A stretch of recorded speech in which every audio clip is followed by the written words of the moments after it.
subscribe. It's free. If you don't, ask your son, ask your daughter how to. Just one click. Thank you. Thank you. I see you. Aha. Thank you very much. Thank you very much.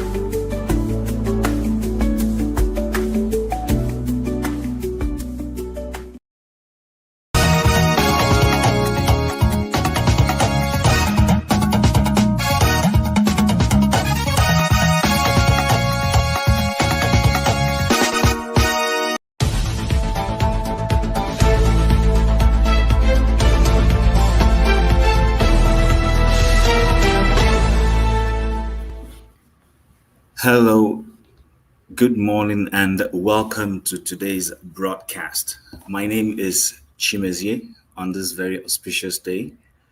I hope you can hear me. It is the eve of the new year, and we have a special broadcast. And this broadcast for this year is a bit lighter than what we typically do. Yes, it's still Have Your Say on Irokopost TV. Yes, you heard me right, Irokopost TV. Sometimes we forget that we are hosting on Irokopost TV. And we have a huge lineup for you today on this eve of the new year. I hope you've been having a wonderful Christmas. I hope you've been enjoying yourself. We have lots of conversations to hold with you. So hopefully you will join us. Please copy the link, share, invite your friends, and of course, support this platform as in any way you can, especially financially. It takes a lot to be able to run a broadcast like this. And I hope you will be able to do that so that we can continue to run these shows and bring different conversations to you from time and again. I'm not going to be running the show today by myself. Someone is going to be joining me, and I am currently waiting for that person to join me. But before I do that, I want to ask Mr. James, I can see you in the background. Can you hear me? If you can, just nod your head that you can hear me. All right, thank you very much. So yes, it is the eve of the new year. We've had lots of conversations all through the year, from political conversations, things that have happened in Nigeria, across the globe. Sometimes we focus a lot on political conversations. But our life is not just about politics only. There are other things that that we also from time to time have had conversations about. And some of those things are things we want to review this year ending. A couple of them, or should I say a lot of them, coming from what we used to refer to as the women's segments, which is where we used to have the popular conversation on Have Your Opinion. And so I am waiting for my co-host to join me, but I am sure you would understand some of the things we're talking about. They have to do with life, things that we often tend to relegate to the background and forget. But we want to elevate some of those conversations because they do affect our daily living. They affect the way we interact with one another. And so we are going to be discussing those issues. I do not want to let the cat out of the bag before my co-anchor shows up. I am currently waiting for that person. And some of you might know who the person is. Some don't know. But, before this person shows up, I think maybe I should bring in Mr. James and just have a little banter with him. Mr. James, should I be saying Happy Christmas, or should I be saying Happy Holidays, or should I be saying wishing you a Merry New Year in advance? I'm not sure what to say right now. Dr. Damages had I don't know what to call it. I had a form. I made fun of it with Dr. Damages about a week ago. There is nothing to be happy about. Absolutely nothing. The future of the country is so bleak that we don't even know what tomorrow has for us. So there's nothing to be happy about. Let's call a spade, not an agricultural instrument or a shovel. A spade is a spade. That is how I see it. But isn't isn't the fact that we're alive something to celebrate? I do know that yes, life is situations are not exactly where we want them, in the sense that maybe financially, maybe the way our political system is running, and all the likes. But nonetheless, shouldn't we be, at least be grateful that we're alive and that we have an opportunity to go at life again in the new year? No, we should not be grateful. It is better for me, for example, to live up to, let's say, 40 or 50, enjoy the best of comfort in the world and die, than to live in misery for up to 100 years. That is Okay. how I say. So being alive is not a privilege. I mean, we should use should I call it, we should use our intelligence to make the world a better place than we made it. But when we are Okay. living it in such a misery for future generations to inherit, there's nothing to be happy about. We are mentally lazy from the look Okay. of things. All So right. No that's how I problem. see it. No problem. All right, thank you. I'm gonna leave that for now and mute you for a few seconds while I bring in my co-anchor. Hopefully she's ready. While she's getting ready, I would. Oh, here she is. Welcome, Adama, to the show. Pleased to have you. I was thinking for a second maybe you had decided to MIA on me. Good afternoon.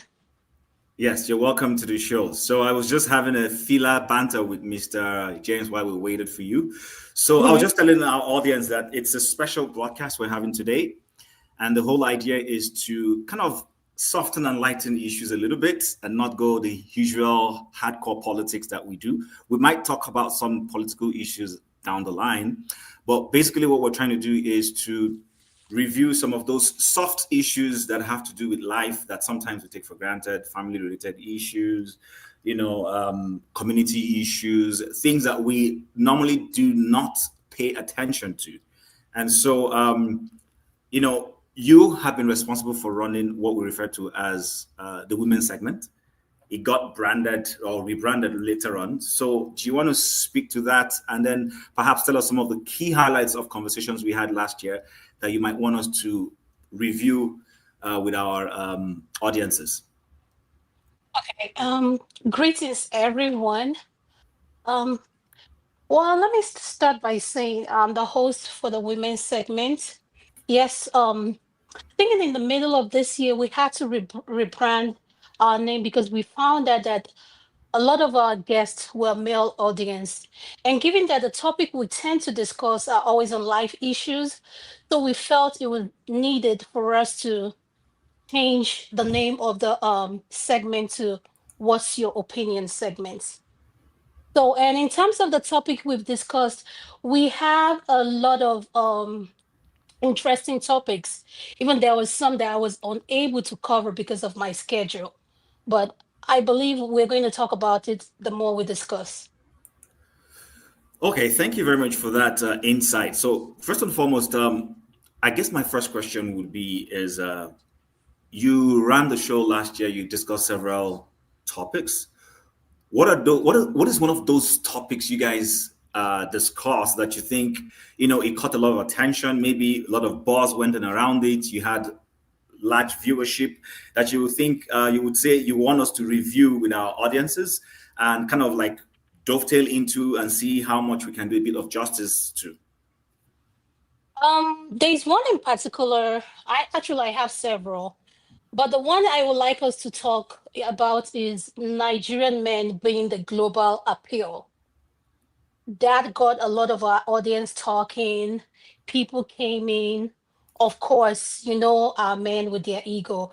Whenever they are being marketed this way, they love the attention. So that's a topic we had this year that was very interesting to hear what people's opinion was about our men being a global appeal. And when I say our men, I'm speaking specifically Nigerian men.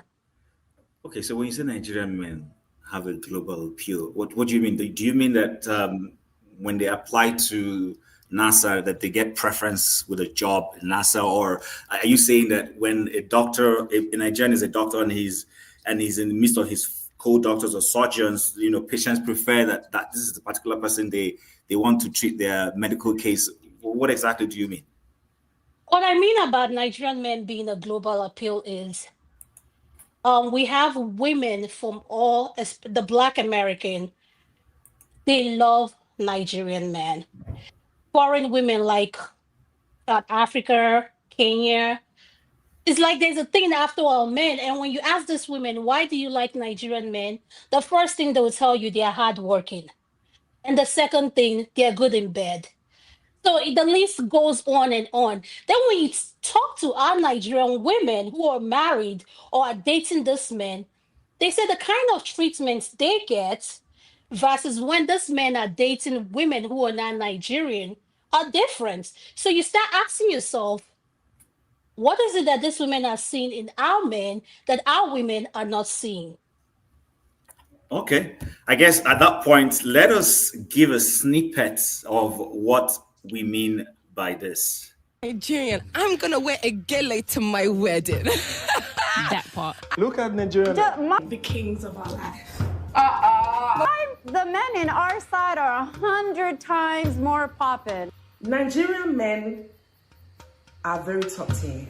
I feel so at home. They are literally the best. Nigerian men are the best thing that's ever happened to my life.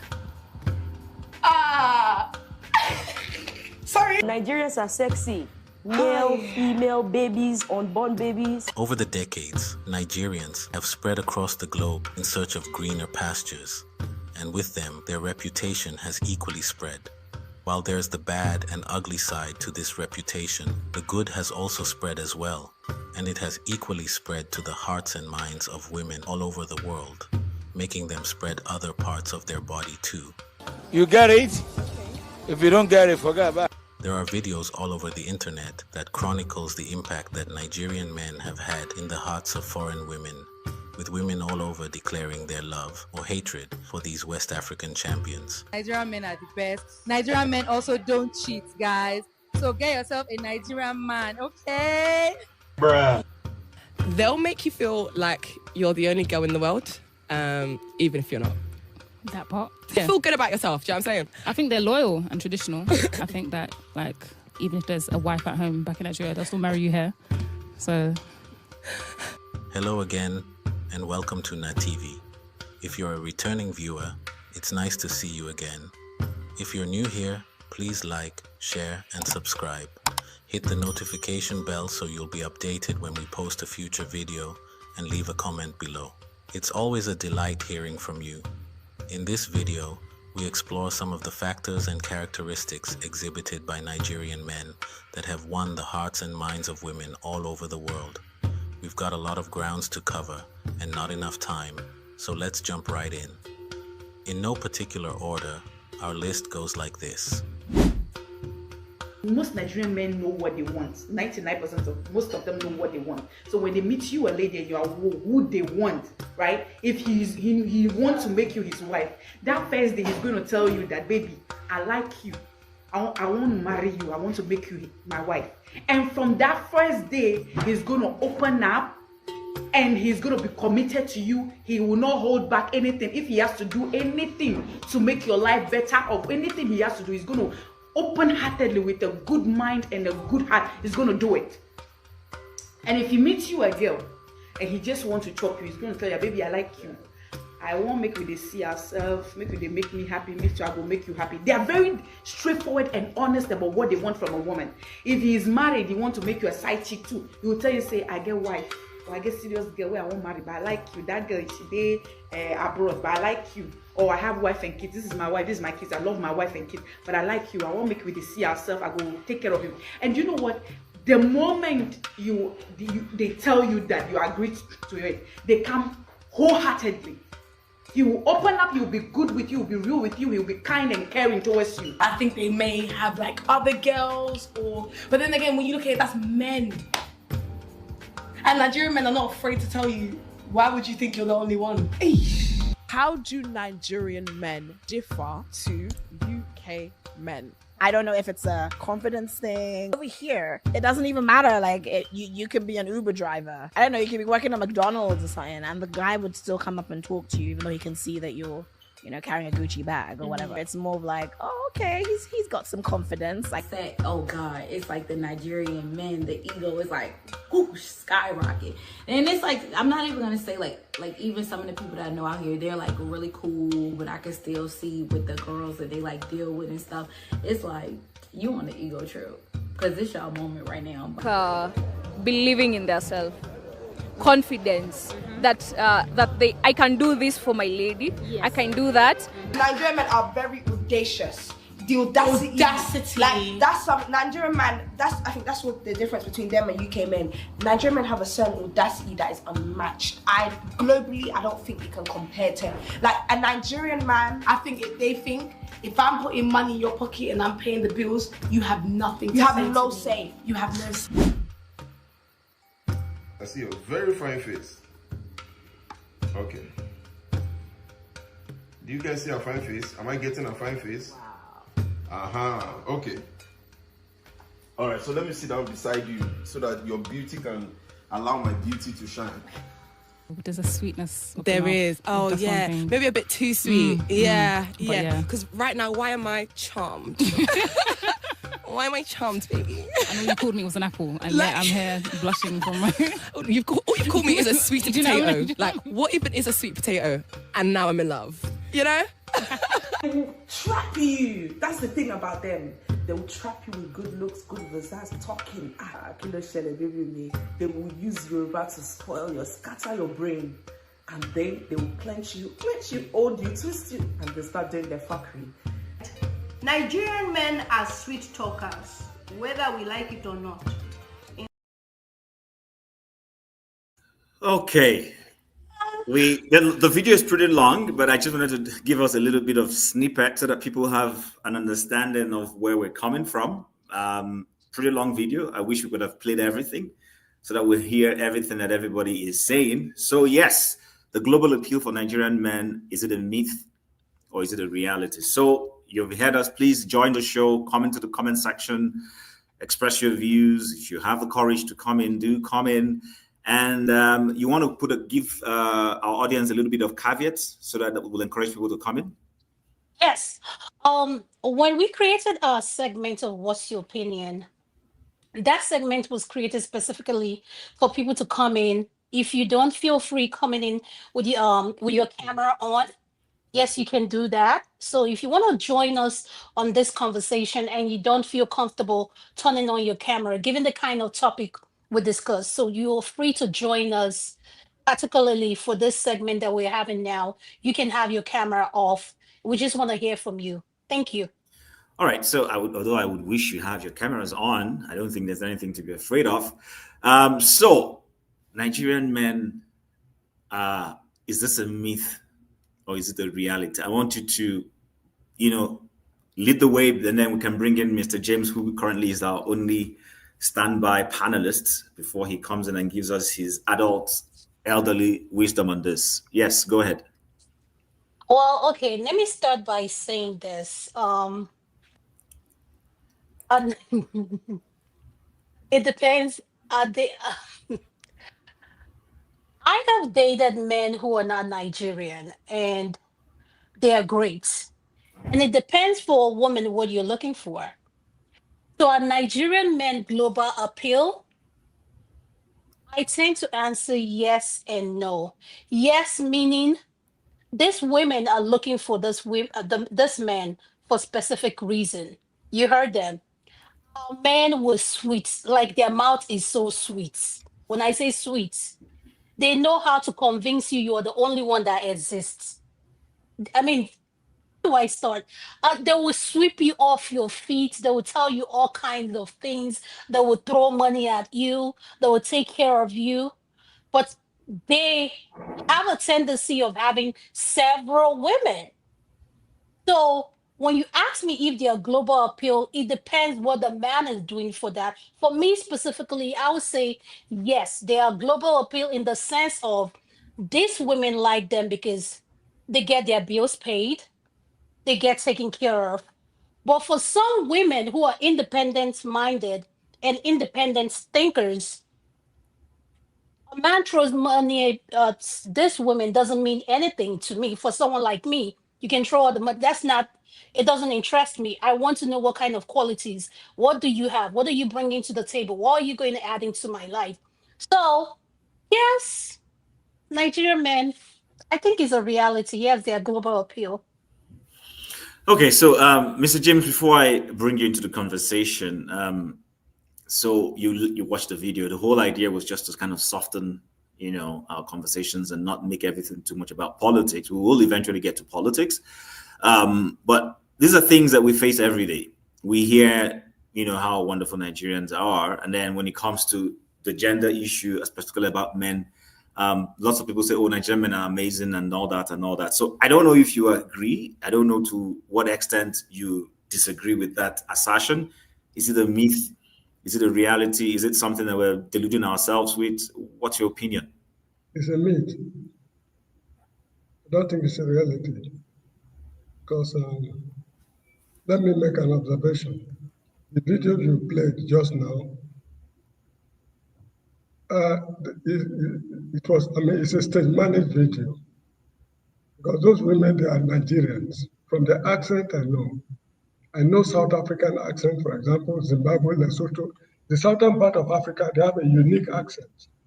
The people who speak Swahili as a mother tongue, Uganda, Kenya, Burundi, and that accent, they have a unique accent. The Ghanaians, they have, in fact, that of the Ghanaians is very unique because it's a station instead of station, quantity instead of quantity, correction instead of correction. So their accent is unique. The Senegalese and the Gambians, they have a unique accent, what we call accent. Those girls who were on that video, they are Nigerian girls. It's a stage managed video, probably to delude the world. I don't know. Okay. So, Mr. James, I don't. Okay, so yes, No, I'm very serious. I've traveled within Africa. I know. I won't say in and out of Africa, but I know Africa reasonably well. Those girls are Nigerian girls. The accent, and almost the whole of them are Southerners from Southern Nigeria. Okay, so I didn't play the entire video. There are portions of that video where you see people with deep accents from other parts of Africa. I'm going to do something right now. If you permit me, just give me a second. I will play a portion that gives you an insight of other people. There's a Ghanaian there, and this person I'm going to show right now is not a Nigerian. Just hold on. In a group of friends who call everyone who comes to the house our wife. But baby, you might be thinking that you're special, but you're number 66. In my opinion, they've always been cute and all of that, and always been like. So yes, the first lady showed she's a Ghanaian. She said, "Who comes to our house?" The last one is Ghanaian. In Nigeria, we say, "Who comes to our house?" In Ghana, they say, "Who comes to our house?" Get the point I'm making. All right, I hear you. Okay. I hear you, sir. Not a problem. So you, first of all, your view is that the video is stage managed, so that doesn't give you a true reflection. Fair enough. Adama, you were trying to say something before we go to Jago. I wanted to say what Mr. James said. We have a lot of videos. These are women who are not Nigerian. We have African American, we have British, we have all manner. I mean, when we had the show, we played different kind of videos. So I tend to disagree with you that most of those women in that video are Nigerians. So that's what I wanted to say. All right, thank you very much. May I add a little comment? Yes, go ahead, sir. Yes, go ahead. Yes. I do not know the people who shot the film. I remembered when Idi Amin of Uganda was president of Uganda and Yakubu Gowon of Nigeria was president of Nigeria. Because of the terribly bad things they show about Idi Amin, they saw him as a monster, while Yakubu Gowon was an angel. But when I got to Uganda, I saw the good things the man did, which was not announced. The roads he constructed, the buildings, quite a lot of things he did in Uganda.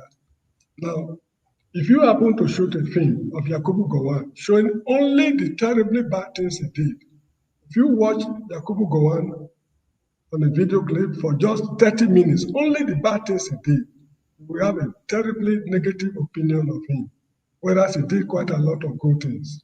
The same thing with Idi Amin. So the issue is that those people who shot this film, they did it purposely to promote the image of Nigeria, not necessarily because Nigerian men are very hospitable. When I was in South Africa, okay, I saw especially some Igbo boys in Johannesburg. They took excellent care of their women. Whenever they're in love with them, maybe they just admire their accent. I mean, just their accent alone, they find it fascinating. That kind of thing. But also, in the city of Johannesburg, I met people from other ethnic groups. The way they handle the women, it's unspeakable. It's unimaginable. So it would be wrong to just generalize that all Nigerian men are good, in handling the affairs of them. Anyway, that is how I see it. All right. Not a problem, sir. We will further the conversation. And with that, I want to bring in Brother Jago. Jago, Happy New Year in advance. How are you doing? How's the holiday season been treating you? Thank you very much, Chim. Welcome indeed. The holiday season, truly, I don't want to mention things that are obvious, but I have to, if you permit me, which is my deepest condolences of the two deaths of Anthony Joshua's friends, who are both Nigerian, who unfortunately passed away in a terrible car accident. I'm sorry to bring the show down. I can see that you're quite upbeat, but I felt that I needed to mention that. I'm sure you'll speak about it at some point. I just wanted to say that. Thank you. Secondly, the subject at hand is something I've been speaking about for a long time. I came on largely because of what our brother James was saying. I don't think we need to be too circumspect about the prowess of Nigerian men. There is something that Nigerian men have and have had for a very long time. My own mother, used to say to me that I would have been half caste. That's what she said. Because my father and his cousins, when they were here in London in the late 50s, early 60s, they broke Europe in half. If you see the pictures that I have of them, well-dressed, sporting all kinds of women across Europe, we've been like this for a very long time. I remember the sophistication of my dad when he used to go out, how he looked completely different. Getting himself ready, the scents, the smells, the way he would put clothes together. Me and my brothers, we've taken this from my father. You won't see this in me now, I'm an old boy already. But we've taken a lot from our father in terms of how he treated women and the language that is used by us as Nigerians. You see, there's a lot of things that we have to appreciate and stop being coy about. Nigerian men, whether you like it or not, those women were all correct. They were correct. And it's taken what I would say about a good 60 years for something that has been very evident to me. And I'm not yet 60. But something that's very evident to me that we have had. I've always felt that Nigerian men are slightly oversexed. I used to think, do we have a problem? Is it because we don't have television in our country or there's nothing good on TV? That's why we just are flagrant in our sexual pursuits. But we have it. I don't know what to say. We have it in all ways. In terms of our mannerisms, how we stand, how we... Okay. I remember, if I can say, being in England in the 80s, quite young, and having a good share of female attention. Then there was a time that Nigerians were just coming in hard into the country, and they were just spoiling everything for me. The way they would be splashing money up and down, the way they would chase women, the way... What's going on here? Me that used to take women as a free thing, they would just be paying paying for it anyhow. The fact of the matter is, we do have a way with language. We do have a charm, and we do have something extra that a lot of men in the country that I've grown up in don't reckon. They don't play you. That's not their space. All right, Jago, thank you so much. I appreciate that. So you pointedly agreed that with the conception that it's not a myth that Nigerian men have a global appeal. It's not a myth at all. Okay, so Adam, do you want to say anything before? Because the whole idea of the show today is we just want to review some of the lighter conversations we've had on what we used to refer to as a women's segment that got branded as "Have Your Opinion" or something like that. And what's your opinion? What's your opinion? And so we just wanted to start with some of the conversations that were held in the air. And yeah, Adam, so what other conversations did you have in the course of 2025 that caught attention and there was a buzz amongst audiences?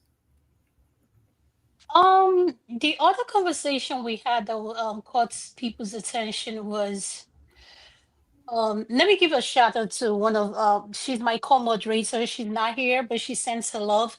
That's Madam Luke. Madam Luke, I love you. I miss you. I know you are the background watching, so I hope you're enjoying your vacation. There was a topic we discussed, and that topic was, it has to do with the marriage institution. And we made it diaspora perspective.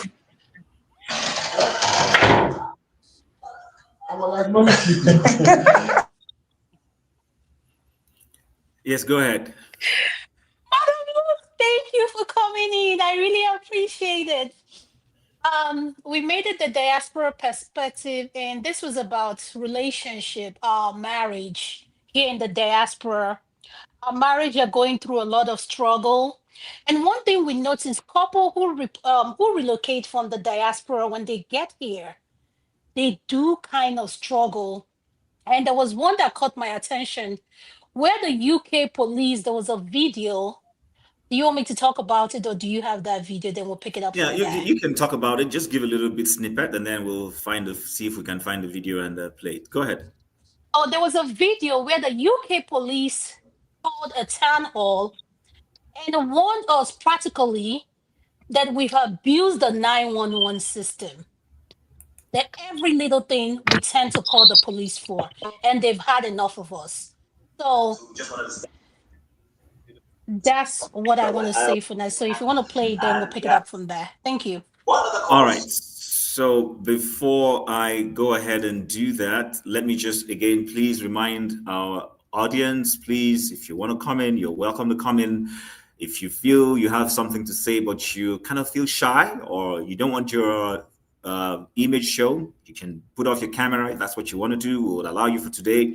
And then please like and share as wide as possible so that we can have other people join us in this conversation. And of course, please support the platform in any way you can. It will be very much appreciated. And with that said, I think I have that video. Yes. Yeah. But Adébíyìtán, ìjọba fún wa lówó, ó fún wa gbogbo ẹ̀. Àgbàgbé gbogbo ẹ̀. Benefit. Àní iṣẹ́, wọ́n ní ká ṣiṣẹ́ kò dọ́là o. Bó bá gbéyàn bá fẹ́ kéèyàn ṣiṣẹ́ títí tí ilẹ̀ máa fi mọ́. Tọ́lọ́run bá pè mọ́ èèyàn, péèyàn máa ń ṣoríire.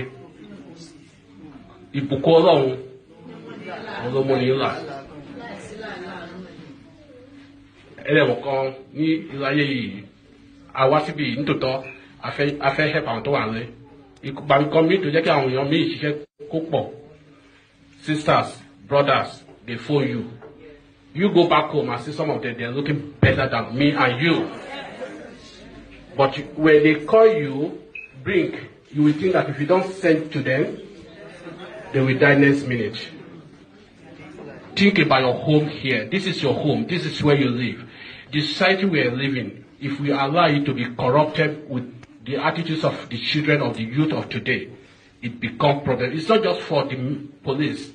It's for everybody. All those children that they're being killed, you say, maybe if your child is not at home, you'll be thinking, oh, where is this child? Where is my daughter? Where is my son? Until that child enter the house before you can have peace of mind. Before you can have peace of mind. We just try to help. The situation, we have to work together. As my colleague said, we have to work together. He said, clap hands together, make it work. But if you just say, no, I don't want to say anything, I don't want to do this. We, the police here, we're here to help you. We are not your enemy, we're your friends. If you have any problem, any issue, if you say any of us can stop out on the road, discuss with us, we will give you an advice. If it's something that we don't have, we'll take it to the higher authority in the office, and they will give us the right appropriate advice. Àdúrà mi ni pé Ọlọ́run Elédùmarè tá ń sìn kò ní fi wá sílẹ̀, kò ní jẹ́ ká mọ sáré ọmọ wa o. Ẹ jọ̀ọ́, ẹ jẹ́ ká tọ́jú ọmọ wa.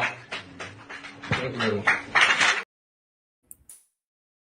Okay, so should I be saying apologies? I don't know, but that was a Nigerian language. Yes, he spoke more in Yoruba, but he is a member of, I think, the Metropolitan Police in the UK.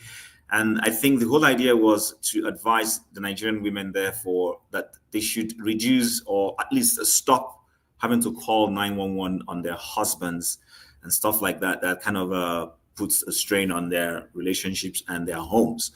So that's the video you were referring to, I guess, Adama. So, I mean, yes, but what was it about this topic? Yes, go ahead. What was the topic? What made that topic interesting is the question I asked that day we had the show. Why are we struggling? Why is our marriage relationship struggling here in the diaspora? What is it that we're doing wrong? Take, for example, for those of us that were born here in the diaspora or who grew up here, who knows the culture and everything, you know the system, how everything works. You get married, you are just, let me make this clear. No relationship is perfect. No relationship is perfect. But this is what I've noticed. Our women tend to call 911 over something that doesn't make sense. Something you both as two grown adults can sit down and resolve amicably. Then, if we want to talk on the male side, our men they lack patience. Some of our men lack patience when it comes to handling the marriage institution. You have men living here in the diaspora who think they still live in Lagos or wherever they came from back home. And you start asking yourself, why is it that they have a hard time adjusting to the system?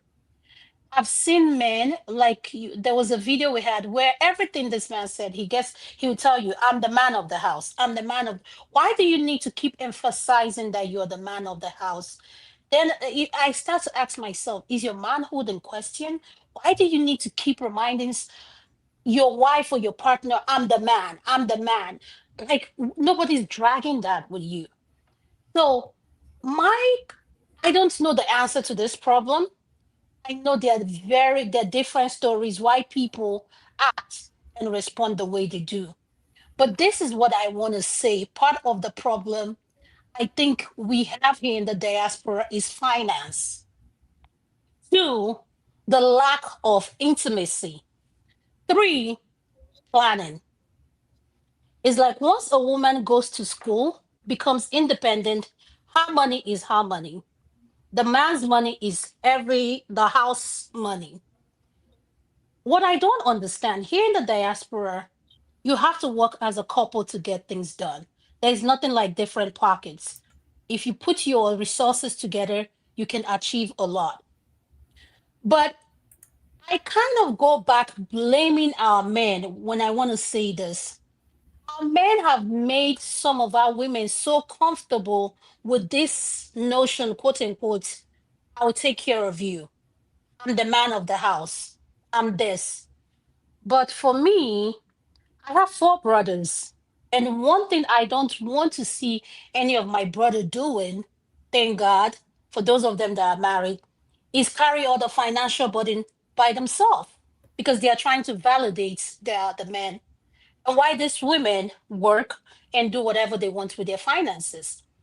So at the end of the day, you start asking yourself, why do our women have, for those that have gone to school, women are earning a whole lot than men in the diaspora. It depends on where what's your educational background. My background is medical. So as a physician, what you earn compared to someone who is in IT, the gap is different. But I believe if you both come together as a union and you believe in this thing called the marriage institution, you can make it work. But we have violence where the man becomes so impatient if they resort to violence. So at the end of the day, why we're having this conversation is, how can we get this resolved? For the UK government to say they've had enough, that's to tell us, in other words, we're becoming a nuisance. And one thing I hate is someone calling me out of something I'm doing at the privacy of my home. What they don't realize is no longer a privacy when you get the law involved. The law gets to determine how that case gets resolved. So I'm not saying do not call the 911. Please feel free to call 911 if you feel your situation it needs 911 to resolve it. But this is my advice. The earlier we learn to come together as two matured adults and figure out what our differences are and talk about it, the better for us. Thank you. All right, thank you very much for that exposition. Just before we go further, I want to apologize for playing a portion of that video that didn't necessarily speak to what we're talking about, but that's okay. Sometimes we have production errors. When putting that together, it's the same video, it's the same personnel speaking, but there was a portion where he spoke to the conversation we're having. And I think the portion we played was not exactly accurate, yeah, but that's fine. It cut off, that's fine. I know that's fine. So thank you very much for the person who called us out on that. It's one of those production errors we make and we take responsibility for that. So thank you for what you said. So now I'm going to bring in, starting with Mr. James. Mr. James, the whole conversation is about why marriages are, should I say crashing or having challenges in the diaspora? Hold on, Chim, sorry. Could you highlight what we're discussing if you don't mind? Thank you. Okay, so yes, I will do that. So the conversation for now is the concept of struggling love in Nigerian communities, the diaspora perspective. And like the last speaker just said, that's been a dilemma that a lot of things cause this. First and foremost, maybe the men overindulge the women because we, quote unquote, the culture, you need to prove that I'm the man, so you bear more than you're able to bear. And then the other thing is that when ladies start earning money, they want to make their money their own money. And then the man's money is our own money. And then those sort of things, when you come to the Western world where you need synergy to be able to run a home, there's a clash. Because back home, I'm going to say something a bit controversial before I hand the mic over to you, sir, and then the rest of the speakers. So back home, there are a lot of things that make men have enough money to spend. First and foremost, people, those who run private businesses, sometimes they evade taxes. So they have lots of cash that they can throw about and do things. And then, there are many, many other things I would mention. But when you come to a structured society like where I live, where everything is accounted for, you suddenly start realizing that you cannot bear the burden that you used to bear single-handedly when you were back home. And then it becomes a critical sore point for conflict between you and your spouse. So feeding off what you see as a topic, I'm going to highlight it again. What is your view about this issue, Mr. James? The mic is yours, sir. I'm sorry, I will not be able to address this matter because I've never lived in the Western world. When I was in the state of Israel, we were detached from the society, the Israeli society, because they saw us as what they call in their language, Kushi. Kushi in Hebrew means a slave. They're supposed to call us Shachor Bar Ben Adam, that is a black person, but they don't use that phrase. They call us Kushi. So we're not having the opportunity to go near them, let alone going out with their women. Then in South Africa, their main problem there is not they call that's 10111 in South Africa. What you call 911 over there. It's 10111 in South Africa. The troubles are they call 10111 mainly for crime-related issues, murder cases, and those kind of things. And frankly speaking, I cannot answer this question. Right. Let me concede my point. Not a problem. Not a problem. So, Jack, please consume the rest of my time. So, because of time, Jago, I'm going to give everybody a minute. Within 1 minute, what's your view on this subject matter, so that I can go to the other person? You're muted, sir. Unmute. Now you mute me, I never muted myself. Yeah, we try to do noises don't come from. Because there's no noise here, my brother. Okay, go ahead. Go ahead. No problem. Just go ahead. You see, the black relationship worldwide, there are patterns.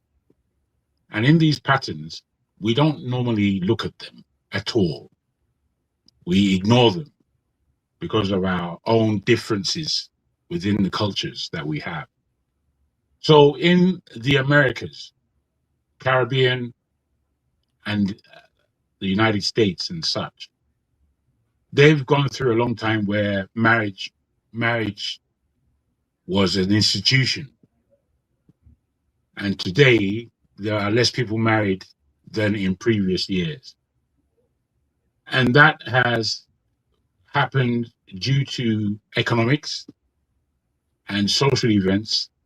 And I would say the copying, in some respects, of the greater culture, the European culture, where they have moved on, especially in the 70s and 80s, to having less marriages, but more partnerships, people staying together without being married. Now, they've been able to understand that level of sophistication amongst themselves, whereas I think we have found it rather challenging, largely because of the economics. There's also been a lot of political violence, especially in the United States, that have broken up the black family in ways that have been unassuming for decades to black people themselves. Now, I feel that a lot of Nigerians who have a standard of marriage for a long time, be it multiple wife marriage or single wife marriage, we've had a culture of marriage regardless. When I think if most of us look back into our own personal family history, we would see that our parents were monogamous in their marriage, but our grandparents were not. So given this, we know that we have a what do you call it? A inheritance of respect. So, Jag, if I might just ask you a question, and then you can, add that to your comment. So, if our grandparents were polygamists and their unions lasted longer, why is it now that we're having nuclear family, one man, one wife, and then we're having tensions? Well, I didn't necessarily say their unions lasted longer, but the fact is, their unions lasted for a lifetime because the father would respond responsibly to his children wherever. I remember my grandfather very well on my mother's side, coming down to my grandmother's house, seeing all the children and grandchildren and making joy with them, and knowing his other wives and our half brothers and sisters and cousins. We knew each other. And I think this thing called relationship, not just between man and woman, but relationship within a family, relationship per se, friends and such, people, are very, very important in this life that we are living. I think the principal reason why we are here in this earth is for relationship reasons. How do we get along with our fellow human being? Okay. These, please. Could you round up if you my don't mind? goodness, can you just let me speak? Can you just let me speak, please? What, Jacob, listen. All right, I won't speak. Okay, I won't speak. Thank you. The next person. I don't know if you're bored of what I'm saying, but the next bit, that's very rude. But that's you anyway. I respect Well, that. thank you very much, Java. We have other panelists that need to I speak. You can said see that you we have have. other panelists. You don't need to give me a lecture. I don't need a lecture. So Do just you stop mind that. playing the video show talked about, and then we can have Madam Luke Yeah, speak, see how please? rude Thank that you. was. Ridiculous. Javon, please mute yourself Okay, or I'll let's mute you. You have can do what decorum. you want. Let's I don't have give a damn. decorum. Please, let's just have a bit of decorum. All right. So the next person can go ahead speaking while I find that video. I didn't think it was necessary to bring it in any further, but I would look for it. Go ahead. So the next person, please, can go ahead. I'll call on Madam Luke to speak, and I just want to give her a warm welcome. Madam Luke, welcome. Go ahead and speak. And I just want to remind all our panelists, please, we're trying to stay on a time. If I come in, maybe you don't realize I am a moderator, so I am part of the show. So I'm not trying to make it seem, so try as much as you can to keep to your time so that we can have everyone share their opinion. Madam Luke has dropped out. She's not here. Wale, I'll call on you to speak next. Thank you. Welcome to the show. Hello, compliment everyone. Chim, it's good to see you. Normally I'll just listen at the background.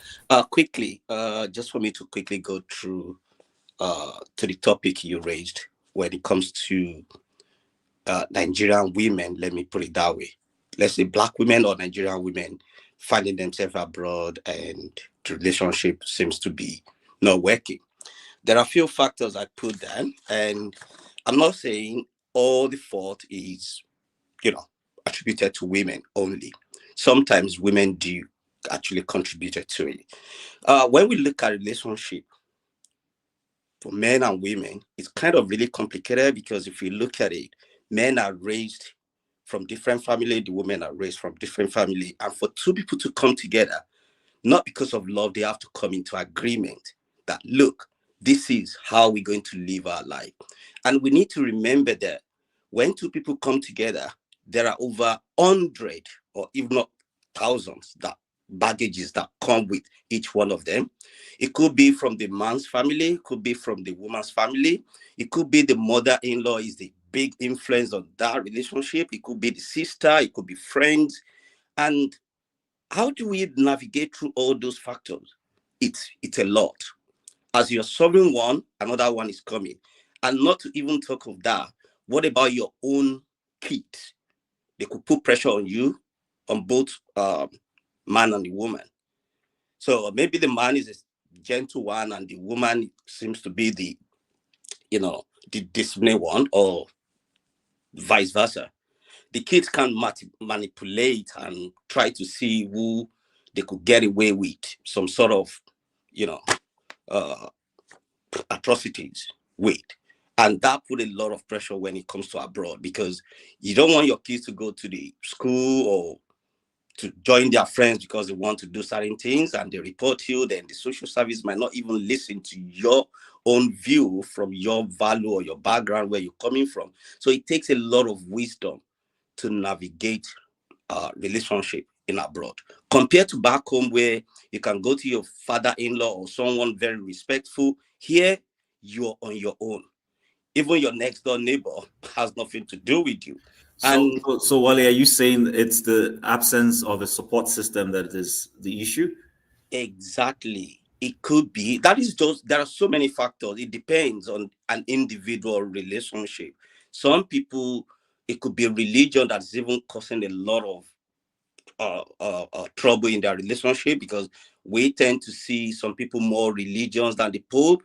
And instead of them, or I'll give you an example, please, not offense to anyone. I think I've had different situations where women tend to do the, what do they call it? The one that they do in the middle of the night, and they go on a prayer marathon, and the man is being left on his own. They don't really have the time for the man. And what do you expect when the man is night vigil? Level? Sorry? Night vigil? Some sort, yeah.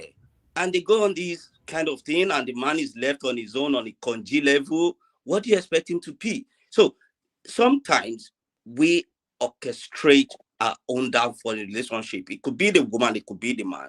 And bills is another thing. When you look at a man in Nigeria, probably he has finished building his own house, he's not paying mortgage, he has business, he can let his woman to be free. And how many bills do they pay in Nigeria apart from your electricity? Here you pay to breathe in air, you pay for your car, you pay for this, you pay for that.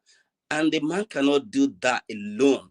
Like Adama said earlier on, that, you know, a woman and a man supposed to be in partnership, not the kind of man ego. And if woman doesn't understand that you need to support the man when it comes to bill, it could be another factor that will lead to, you know, that home getting, you know, destroyed little by little. So there are so many things, even the mentality, the mindset, and not to even talk of anything else. What about the love? Because some love, they're not really genuine. It's because, oh, I'm Odongo Salensa. I can afford to buy the GLC for the car, for the girl, and she see me as cash machine. What about when things are not going as you should be? That is where you will know that, is this true love or is it something else? All right. And again, influence. Sorry, I think I've got a lot of things going on there. So Yeah, there are just a lot of things. just because of time and the fact that we have other people, just want to be able to, and we have other things we want to cover. But I guess I'm sure people get the meat of what you're trying to say. So before I bring it to Hassan and then to Revolution, let me play that other video that was supposed to be played, and then so that we get a bit more context. Nobody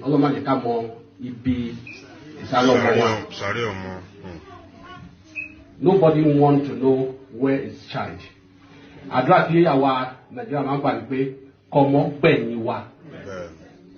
today, what are we saying? Is the opposite. It's the opposite. I think we need to change our orientation. Those of you that feel like, oh, your husband is not important, go back to the root. See that man, even though he's not doing anything, being at home, sometimes you might want to talk to your child, but your child might not want to listen to you. You might want to listen to his dad. If the dad say, stop it, that child might stop it. But maybe as a mother, you're there on your own, you say, stop it, you just say, what is she saying? But when the daddy says, stop, he will stop. Even though the man is not doing it, let's try as much as possible to manage it. I know there's nothing like manage, but sometimes it's the way we build our home, because our women feel like the man is nobody because of the way the society we find ourselves. Some of us back home, the benefit. No. You must see it here. But Adebiton, ìjọba fún wa lówó, ó fún wa gbogbo ẹ̀. Agbàgbé gbogbo ẹ̀. Benefit. And iṣẹ́, wọ́n ní ká ṣiṣẹ́ kò dọ́là o. Bó bá gbé ọba fẹ́ kí èèyàn ṣiṣẹ́ títí tí ilẹ̀ máa fi mọ́. Tọ́lọ́run bá pè mọ́ èèyàn, pé èèyàn máa ń ṣoríire. Ìbùkún Ọlọ́run, ọlọ́mọ ní ìlà. Ẹlẹ́wọ̀n kan ní ìláyé yìí, àwa síbi nítòótọ́ afẹ́ help àwọn tó wà lé. Ìgbà kan mi tó jẹ́ kí àwọn èèyàn mi ṣiṣẹ́ kó pọ̀. Sisters, brothers, they phone you. You go back home and see some of them, they're looking better than me and you. But when they call you, you will think that if you don't send to them, they will die next minute. Think about your home here. This is your home. This is where you live. The society we are living, if we allow it to be corrupted with the attitudes of the children of the youth of today, it becomes problem. It's not just for the police. It's for everybody. All those children that they're being killed, you get to, you say, maybe if your child is not at home, you'll be thinking, oh, where is this child? Where is my daughter? Where is my son? Until that child enter the house before you can have peace of mind. Before you can have peace of mind. We just try to help. Can you pause the video right there? We have to work together. As my colleagues, we have to work together. It's a clap hand together, make it work. But if you just say, no, I don't want to say anything, I don't want to do this. We, the police here, we're here to help you. We are not your enemy, we're your friends. If you have any problem, any issue, if you say any of us can stop out on the road, discuss with us, we will give you an advice. If it's something that we don't have, we will take it to the higher authority in the office, and they will give us the right, appropriate advice. Okay, so I guess we got an idea of what the officer was saying. I don't think I needed to play it, but because there was also a demand for it, I have played it. So Hassan, before I come to Revolutionary, welcome to the show. You have an idea of what we're having discussing, so the floor is yours. Hello, everyone. Happy New Year in advance. Anyway, I know some people are already in the new year. I hope this one is a lot better than the last one in every aspect. So, I think fundamentally, all of us are misunderstanding the basis of the problem.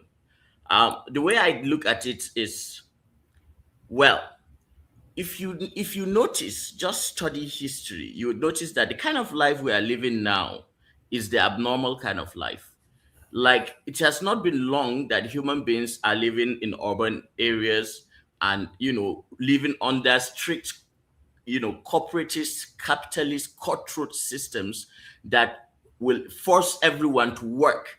The moment you are 18, you have to go, and then, you are overtaxed to the point that, and there is biology too here. Like, okay, for example, now, we are essentially hunter-gatherers. We have a hunter-gatherer brain, living in this concrete, places. And then we have been forced to live an abnormal kind of life. But we don't see it as that because we have been raised, in that generation. But the majority of the history of the human being has been in a structured society where the man is the leader, and biologically, even psychologically and biologically, the woman is at her essence when she is being led by a man. But the man has to, of course, in the instance of countries in the Western Hemisphere where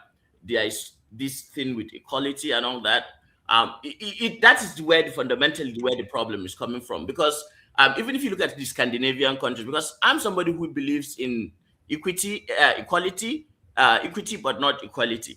And when women, are being put out there to go and work like men, if they had the option, they would rather sit at home and be women and live in their true natural essence.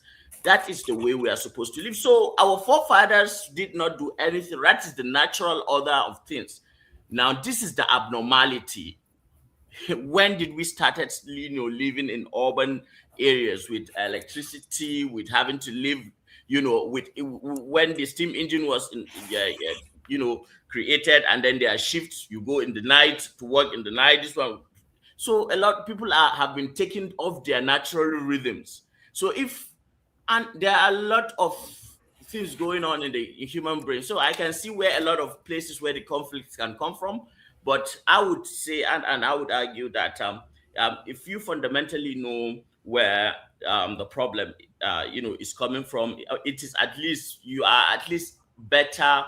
I don't know, for example, if you have an ailment and you have not been diagnosed yet, so you probably don't know, you think you have something that may kill you. But the moment you've been diagnosed and have been told, okay, this is what is wrong with you, even though it's a problem, but it's not going to kill you, at least you have some kind of peace of mind, and then you can understand this better. So I think that's that kind of mindset.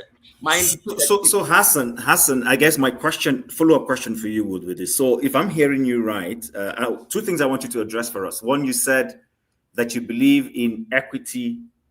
Sorry, you believe in equity, not equality. So you might want to explain what that means for us so that people don't misunderstand you. That's one. Then two is, if I'm hearing you also correctly, you're saying that cosmopolitan lifestyle strains are a reason why we're having this problem. Do you want to, how exactly is that, and what is the solution to it? Well, there is a positive correlation with mental health illness, and people living in densely populated urban environments. This is something that's already known in psychology. It's something that it's a phenomenon that has happened from when the rural urban migration has happened. So and it kept increasing. So fundamentally, we are not living in our true essence. So this mismatch in what our brains are actually made for, and then the kind of experiences we are being forced, because of the systems. Now, if for example, I'm echoing. If for example, we get the chance to look at what has happened in the Scandinavian countries, where they tried to give opportunities to their female population to go into the most for example, the military, engineering, STEM, the top echelon of the tough jobs, those the kind of jobs that will require you to put in the maximum amount of time and all that. When women are left to take, they tend to want to be nurses, even if they are super intelligent, they want to be nurses, they want to be, something more natural to them. But then, but then there is one thing with a human being, that is survival. You have to survive first before you. So when you are pushed because of the economic situation around you to a point where it is now about survival, no longer about, what is right. You're just looking at, how do I make it to the next month? How do I make it? So all of you are stressed. You and the woman are stressed. So the possibility of conflict is just so there. It's just like, All right. there's a fuel and a fire, and I just need a spark. All right. Thank you very much. I love that exposition you just made, but because of time, we can't, take everything there. I don't want Show to come in and run away, so I want him to be here and give us his perspective. But before we come to Show, Revolutionary was here. Revolutionary, before I give you the mic, let me just say again, please, thank you for watching. Like, share, and spread the word to your friends so that they can join us. If you have the boldness to come into the show, come in. You've been told you can mute your camera if you want. And then, of course, support the platform in any way you can. It will be greatly appreciated. So, Revolutionary, go ahead. You've listened to previous speakers. You know what we're talking about. What's your perspective? And then, of course, feeding off from where Hassan left, you live in the Scandinavian environment. What's your perspective? Well, good evening or good morning, or I want to wish everybody Happy New Year in some few hours' time. And anyway, this is a very tricky issue, It's a very tricky topic, and people have been talking about it. But here where we live, I'm happy Hassan was saying about Scandinavia, because here everything is 50-50. And I'm also in a mixed marriage, like you guys know. My wife is Swedish, and so there's nothing like, Africa. We have our own style in Africa. Whether you live in Europe or outside Europe, the black society, especially African society, is full of our cheating games, So that's how I see it. It's just a cheating game. It's not just like people are saying that. We can look at the video you played. I speak Yoruba very well, so I was listening to that guy, what he was saying. There are people who just cheat. Let's put it like that. People just cheat. And that is anywhere you see people cheating, there's always conflict. Because you see, like Adama was even saying, that you see some women, they think that is, you know what I mean? You are the man. You have to do everything for them. There are some black women who think like that. I have some friends who are black girls. They will even be arguing with pride.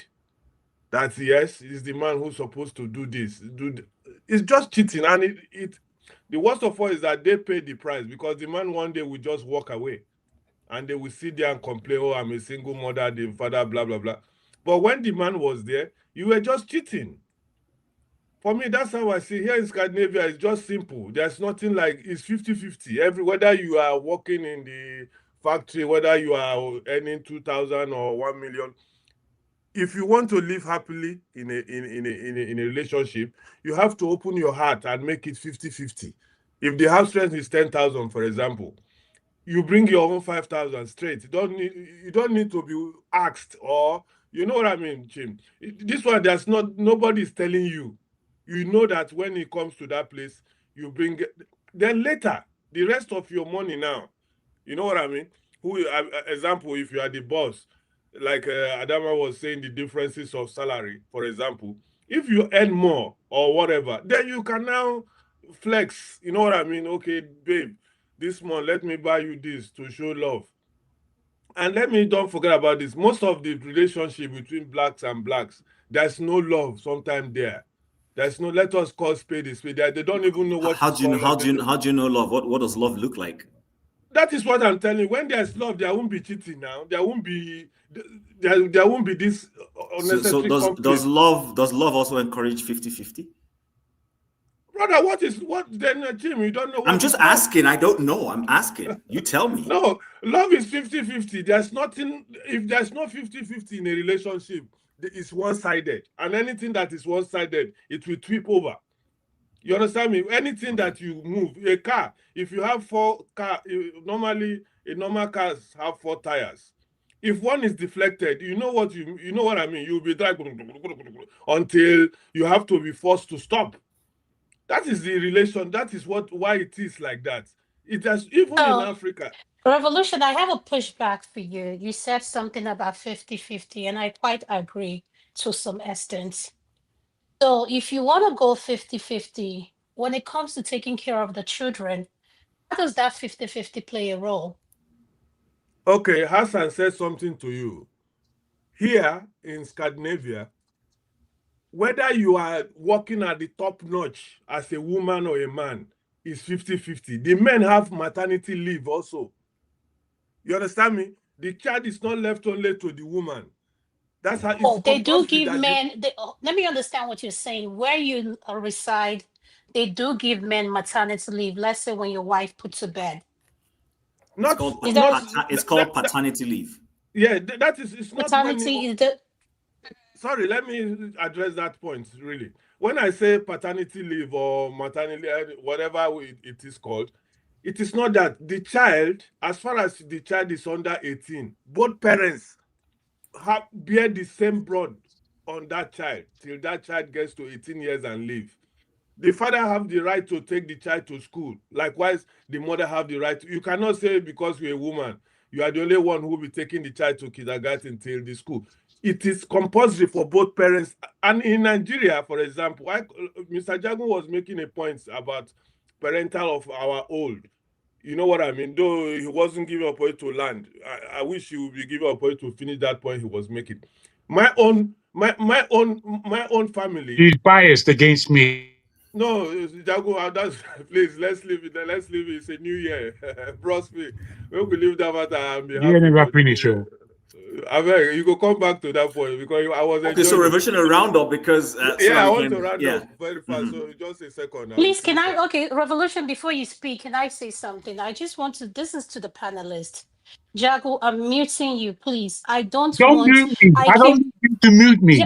I can mute myself. Why are you muting me? Why? I'm being quiet. I'm the one causing this trouble now. I was just trying to reference because we are together now. Maybe I don't know why she's coming to me. Don't come. Okay, so it's okay. Please, Revolution, just round up so that we move. Show is also waiting. Okay, sorry. I beg. Let me round up by saying, my brothers, I've already said what I want to say, but let me round up by saying, please, let's enjoy ourselves and remove this conflict between us, you know. Please. Okay, thank you very much. So, Sure, before I hand over the mic to you, Mr. James, I read your message. This show today we're just reviewing things we've discussed in the year. We started by talking about the global appeal for Nigerian men. We trashed that and we went out of it. And then we went into another subject matter. And that subject matter is the concept of struggling love in Nigerian communities, especially in diaspora. So that's what we're dealing with now. And by the time show finishes, we will go into something else. We're just doing a review of subjects and matters we've discussed along the year from what we used to refer to as the women's segment. So I hope that is clear now. All right, sir. Thank you very much. Sure. The floor is yours. I'm sure you know what we're discussing. Go ahead. Yes, compliment of the season to you all. What I was going to say, I think Hassan touched on it.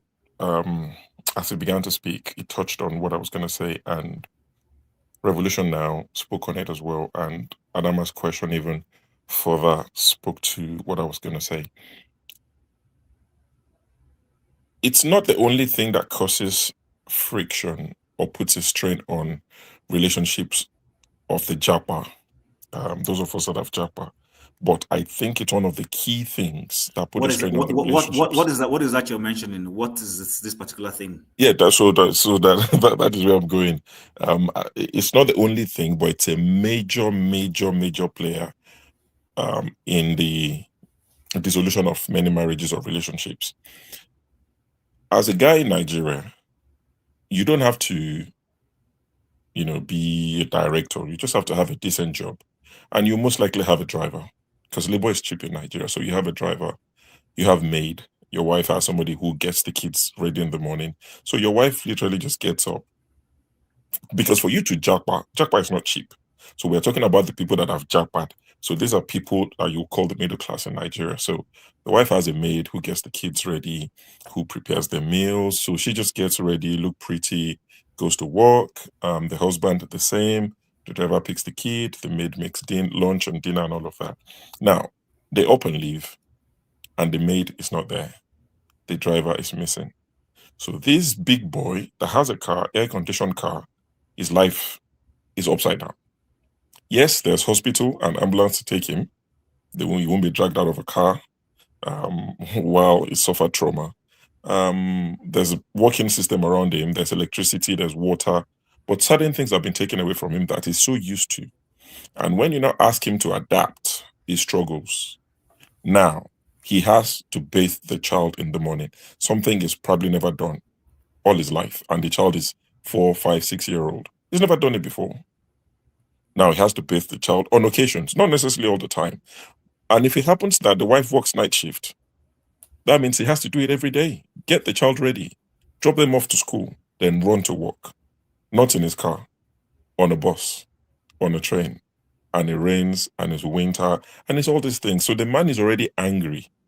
He might not know exactly why, but he's not happy. Something is missing. So he gets home, the wife texts him, babe, can you please buy bread on your way? Oh, babe, can you please start cooking rice before I come? And he's thinking, are you crazy? Do you understand? So all these things will play a role. And people will start to struggle. They might not know why exactly, and they start going to counseling and all these things. I'll give you 2 examples. I met a guy at work, by chance, young chap, probably in his mid-20s, late 20s. And we were talking, and he said he's a nurse. And he said his wife is pregnant. They just came about 2 years ago, and I met him last year. So they were in the UK. They've been in the UK for like a year. And he said, oh, my wife is heavily pregnant. I don't eat stew that's been in the freezer. I don't eat frozen food. When we were in Nigeria, he said, so right now I order soup. When I say soup, Niger type of soup, I order soup every day. We order food every day. I said, how much do you make? I said, that's a rhetorical question. I have an idea of how much you make. I said, how are you going to survive? He said, well, his wife is like 8 months pregnant and she can't cook. It's unfair on her, which, I mean, is reasonable. He said, but they have to buy food. That's the only way they will survive. Now, the finances would take a big hit, and that would add to the pressure. And they'll be wondering, why are we not happy? Why are we quarreling? Why are we arguing? In Nigeria, grammar and water, everybody will be there cooking and, fighting who's going to cook what meal. So these are some of the things that will happen. Another bros, senior bros that I know, I hope he doesn't watch this show. He moved his family to the UK about 5 years ago. He lives in Nigeria, works in the oil and gas industry. And he would tell me he would send 6 months rent at once. Then Tinubu came, exchange rate. Then he said, I can only send 2 months rent at once because rent is about 1,500, 1,600 for his wife and the children. So he came recently. We'll visit them like twice a year. He came recently. He just comes to chill for like 2 weeks just to sit down and clear his head after the hustle in Lagos. And the wife told him to pick beans. This is a running joke between us these days. The bros almost went mad. His first child is 19. He said, my daughter is 19. My son is 15. The younger one is 11. My wife is telling me to pick beans. He said, I've never had that before in my life. He said, the last time I picked beans, I was in secondary school. What's this? Since she came to this UK, she has changed. So these little things, and I'm telling you true story, these are the things that would happen and will start to affect the relationship because the support system they had in Nigeria is gone. It's available, but it will cost you more than your entire salary. You can get a chauffeur, you can get a driver. But these are the things that they enjoyed in Nigeria that they won't all of a sudden realize. I'm going to the 50-50. I know boys in this country. When I say I know boys, you know what I mean. I know boys in this country. They pay all the bills. They don't go and do 9 to 5 like we do. They Hold pay on, all Sean, the let bills. me understand what you're saying. When you say they pay all the bills from A to Z, They pay the mortgage. the Their whole children go to bill. private school. They don't even go to state school. They pay the children's private school. They I pay need for a the car number when you're notes, like done. you call it. They pay everything because they make 4, 5, 6, 7, 8, 10 times what people like us make. They make that. They pay every bill, pay and that their in the wives. country. They pay that in the country. They make that in the country you live, or they're making it somewhere else. They make it in the UK. That's why I say boys now. All right. I don't know if you take every, full talk. I So these boys make money and they live like my father lived in Nigeria. So their wives do everything because they are full housewives, young girls, young ladies in their 30s. They do everything because they don't have a day job. They don't have to work because the boys do 100% of the bills. And the ladies, they do school run, so they have this this clique of big girls in their Gucci Fendi to drop off their kids in school in the latest Range Rover and all of these things at the school gate. So they're happy to do it because they don't have to wake up to go anywhere. They just have to look pretty for the guy because the boys can pay the bills. So if you want to live that life in the UK and the US as a man, it's possible. Pay all the bills, negotiate with your wives. Some women still won't do it. One of my friend's wife said, even if they won the lottery, she'll still go to work. She doesn't want to stay at home. But a lot of women will be like, okay, if we have an agreement of how much you drop every month, say in the UK, for instance, drop £7,000 every month. Don't worry, I'll take care of the rest. Most ladies will take it. But if you want to do 50-50 on bills, you have to do 50-50 on looking after the kids and cooking and cleaning and mopping. Who's going to come and mop? I found out who's going to come and clean my house. They say 3 floors. They'll be charging me £120. I say, every weekend. Why now? I brought out the mop. I'm mopping myself. I'm cleaning. This is okay. You understand? So these are some of the things that will put a strain on it. It's the culture shock for the men a lot of times. And when the women start talking to their colleagues who've been here for longer, especially the nurses, I'm sorry, I didn't mean to, put everybody, because a lot of people come as nurses. When they start talking to their colleagues who've been here, no, don't do that. It's 50-50. Your husband has to clean up. So they learn these things and they go home and they start, building the confidence and that they get liver. Say, babe, you'll have to pick beans. So, babe, you'll have to drop him to school. I can't do all these things. Because to be fair to the ladies, they're not robots. You cannot drop bills 60, 40, 70, 30, 50, 50 and let her do 100% of the looking after the house. She will break down eventually. Yeah. So that's what I thought I would add to it. All right. And because that's the natural order. Yeah, yes. Thank you. I see the correlation between what Hassan and Sho were saying earlier. Yes. Did you play the other video related to what he just said, the one with the lady in the scrub? I don't have that one. I don't have that one close by. If I'm going to play, it's going to have to play off. I wasn't ready for that, so let's not. Okay, if I find it eventually, I can. But right now, I don't have it. So, just to summarize what Sho has just told us, there's an adaptability issue. There is an issue of cheap labor. So, someone's been living in a society where he could afford to pay for certain things. You could, get the concept of having a driver, as we call it, you're being chauffeur driven, and you pay next to nothing. You're not giving this person healthcare benefits. You're not giving them a pension, or you just give them a monthly stipend. And then you sit in the back of a car and get driven. And you come to the UK and you can't afford that, or you come to the US and you can't afford that. And then, of course, lastly, ego. The ego being deflected. Come and pick beans, or in my own local parlance, if it's not, it might be come and wash the dishes or whatever it is. So we want to move to the next subject, but I don't know, should we give Dexter an opportunity to speak to this before we move? Yeah, he just came in. I'm tempted to say no. Yeah, Dexter can speak. I want to hear what he wants to say. All right, Dexter. Do you want me to send you that video, because that's part of what we should be discussing, or no? If you have it already caught, fine, but it's not. It wasn't caught. It was in a link. Okay. Yeah, Dexter, go ahead. Thank you, Chim. Are we speaking on what Sho just spoke about, really, or on the general topic he's talking about? So Dexter, this is a end of year review. We're just looking at some of the soft issues we discussed in the course of the year. We've talked about the global appeal of Nigerian men. You don't have to go into that. And then we've moved over to challenges that Nigerian marriages have in the diaspora. And it's titled Just give me a second. This is what we're discussing right now. If you look at and then what is causing this love to struggle in diaspora? And exactly. Okay. Yeah, I think I kind of get that.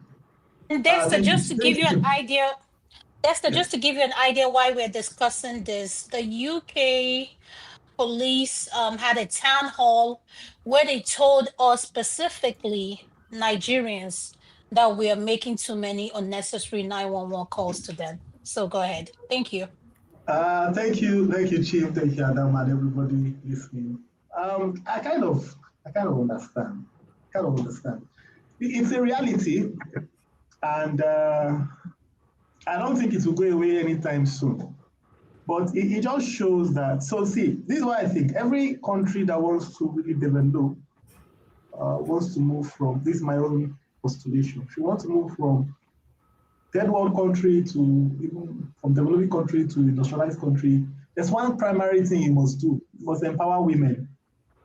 Now, empowering women comes with, you can't empower somebody and expect the person to accept some old norms. That's going to change.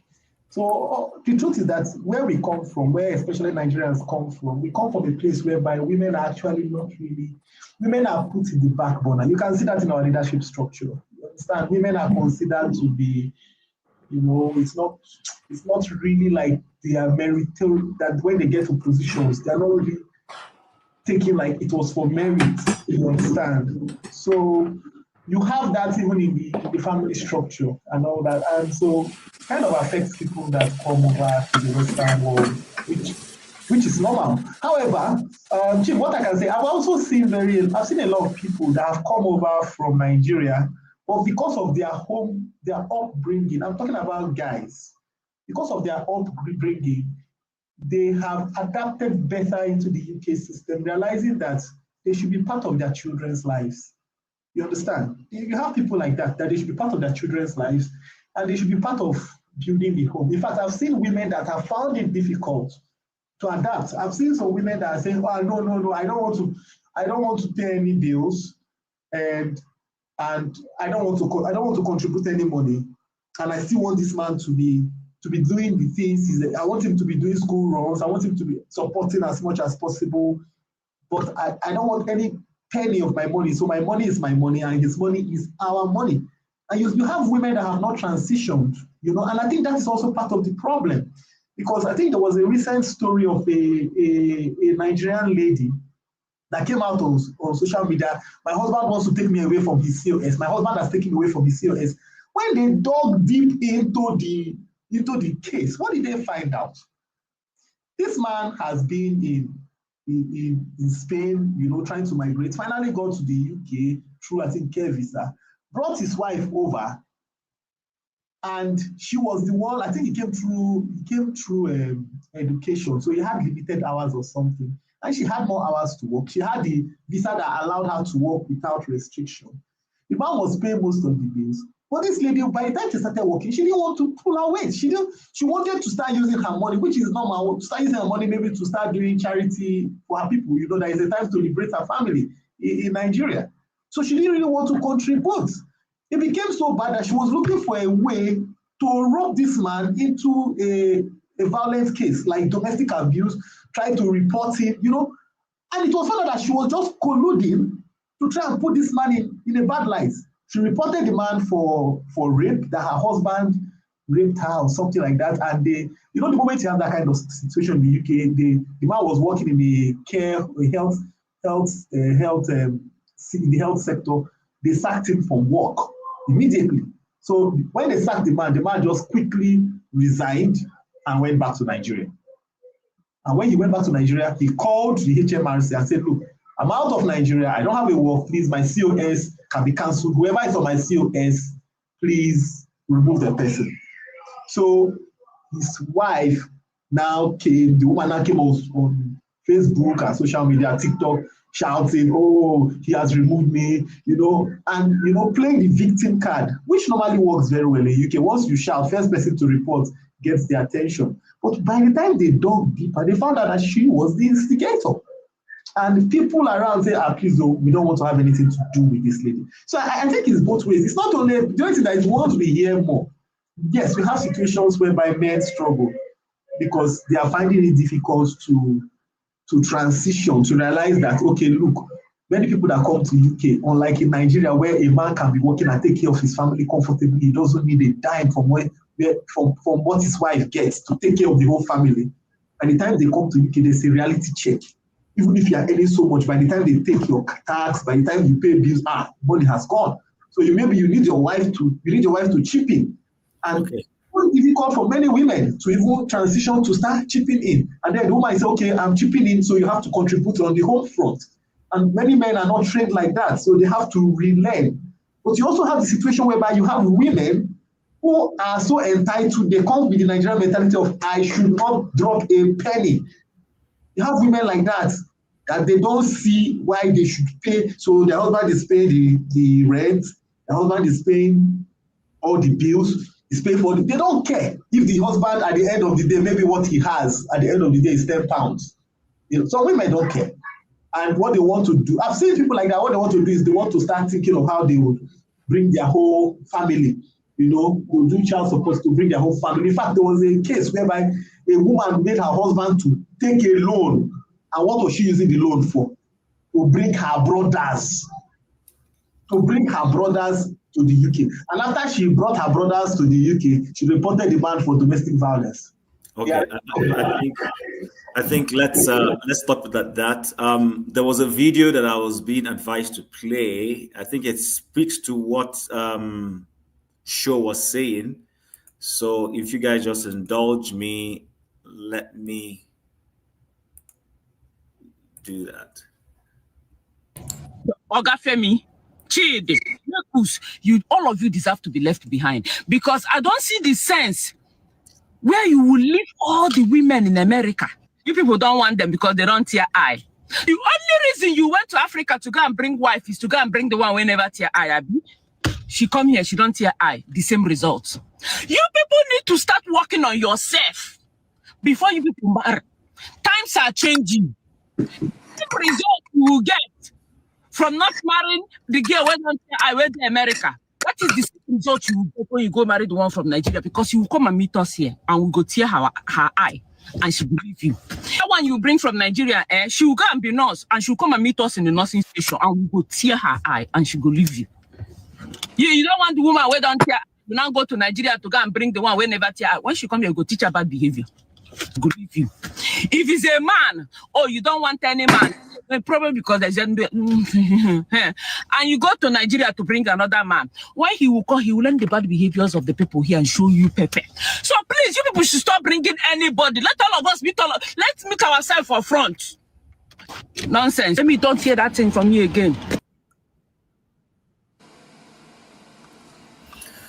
All right, so I played that because I guess when Show was talking about nurses, that's a nurse. So I wanted us to, revolutionary. We need to move forward. Is it something? Revolution! Before you say anything, for those that are listening to us, please click on the thumbs up button. And the associations of nurses, if you're one of our listeners or viewers, please comment and share with us what your view are, particularly on nurses, because Show touched on something. They are taking in stray bullets. Yes, that is why I wanted him to play that video, because nurses are not getting good raps. Let's just be honest about it. Diaspora nurses, you guys are not getting a good rap. So if you're watching and you want to come in and join the show, yes, you can join the show without your camera on. This segment was created specifically because of that.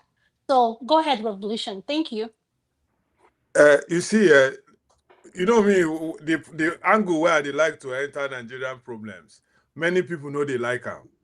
Because they know go like, most Nigerians know they like make them touch them at all. You see this lady where they talk so. This is, you see, you see our Nigeria as a country. We have a one kind of problem, whether it's a psychological problem, whether it's so God creates Nigeria today. There's a problem in the system called Nigeria. And if we refuse to touch that problem where they work in Nigeria, we could always they get a lot of confusion. Look at that woman now where they complain. Because these are women, for example, she's been living in America, she knows the system, and she expects to get love. Is that not what she's crying about now? Then the man where maybe the guy where they expect say go approach her, no approach him.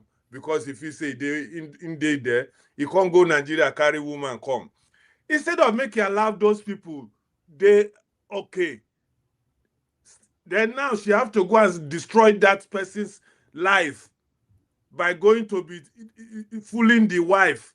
You understand my point now? Because that's what she's saying. Okay, if you don't want me, then you go bring somebody else, then I will destroy that person so that all of us go be the same. This and if you see all these people where they talk, so on Sunday you go see them for one kind of church. You will see them there. This is Nigerian system where they tell you say they wrong. Because you never get your turn, or maybe you like one guy and you get a very bad character. The man can say, before I go die myself with this woman, they don't go talk their character. They go just they talk say because of one kind thing. You understand? Many of them they have many bad characters. But revolution now, the waiting I see with the girl be say, she no lie. You know why she no lie? Thank you. She no lie because now the fundamental nature of women be that woman no get strength to fight. Woman no get strength to do some things where man go do. So waiting the woman's strength, So no, my brother Hassan. Character assassination. Okay. All right, Hassan, guys. We really need to move. We really need to move otherwise, just 30 because seconds. we have a topic that's going to take us a longer time, and that's why 30 seconds, please. I want to just tell Hassan something. Okay, quickly, Hassan. There will be no response from you, please. Yeah, if we keep patting ourselves, because you make and clear now saying a woman problem be that. Say they no get all that means. But let us call when somebody is bad, make we face them like that. Not let us don't say it's their human nature. If I understand you, thank you. But this is what I want to say in regards to that video that Shem just played. I think the point she's making is clear as daylight, and she pointed up both genders.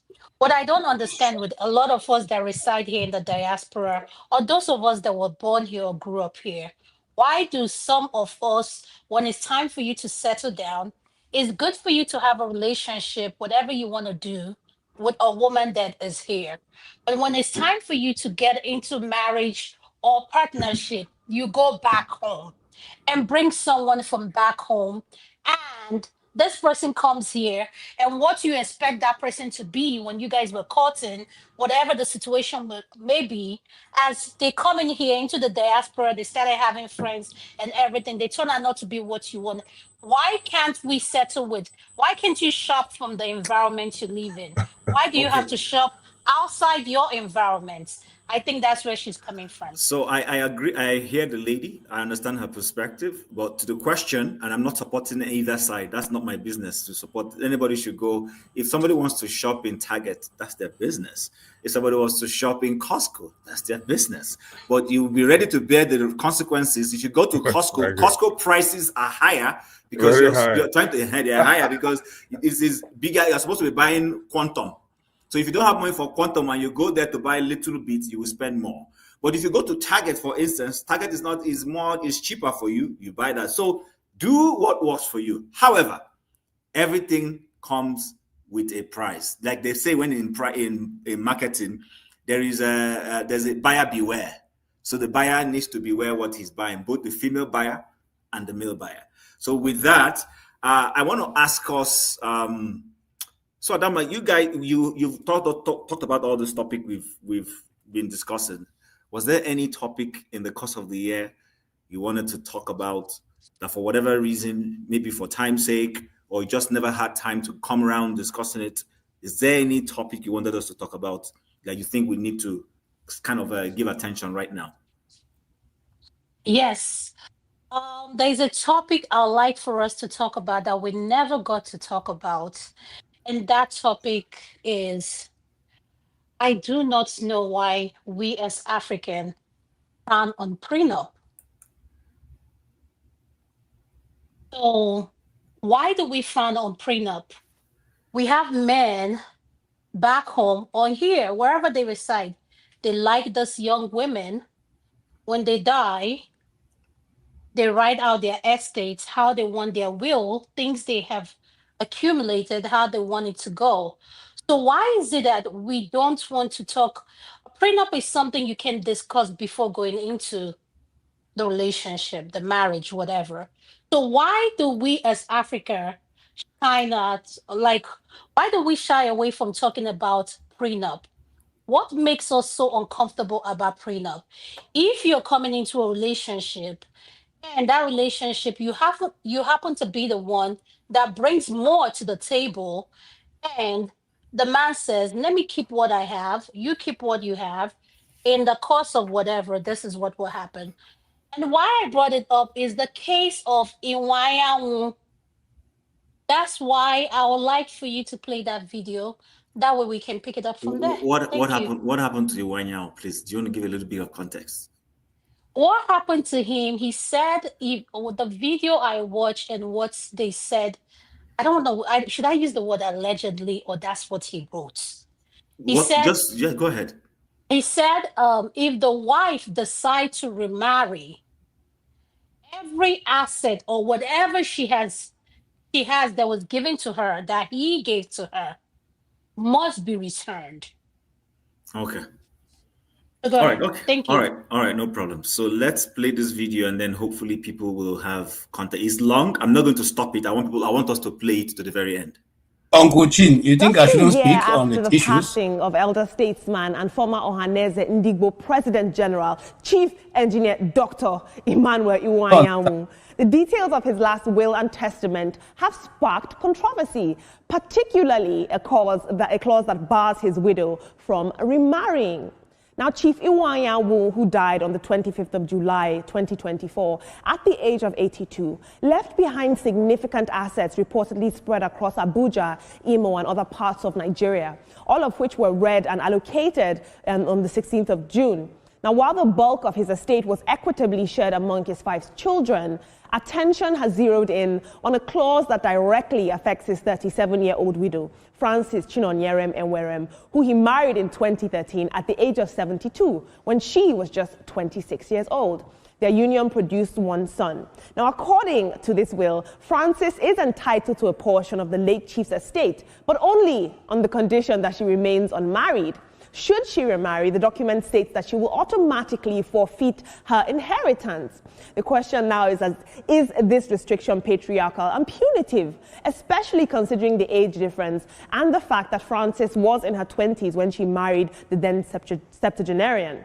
It's obviously not unusual in some elite Nigerian families to use inheritance as a tool to control widows' choices after death. The question I want to ask is that why is a widow's freedom policed while a widower's freedom is guaranteed? If he was a man, they'll tell him you have to marry, you are a man, you must have somebody in your house.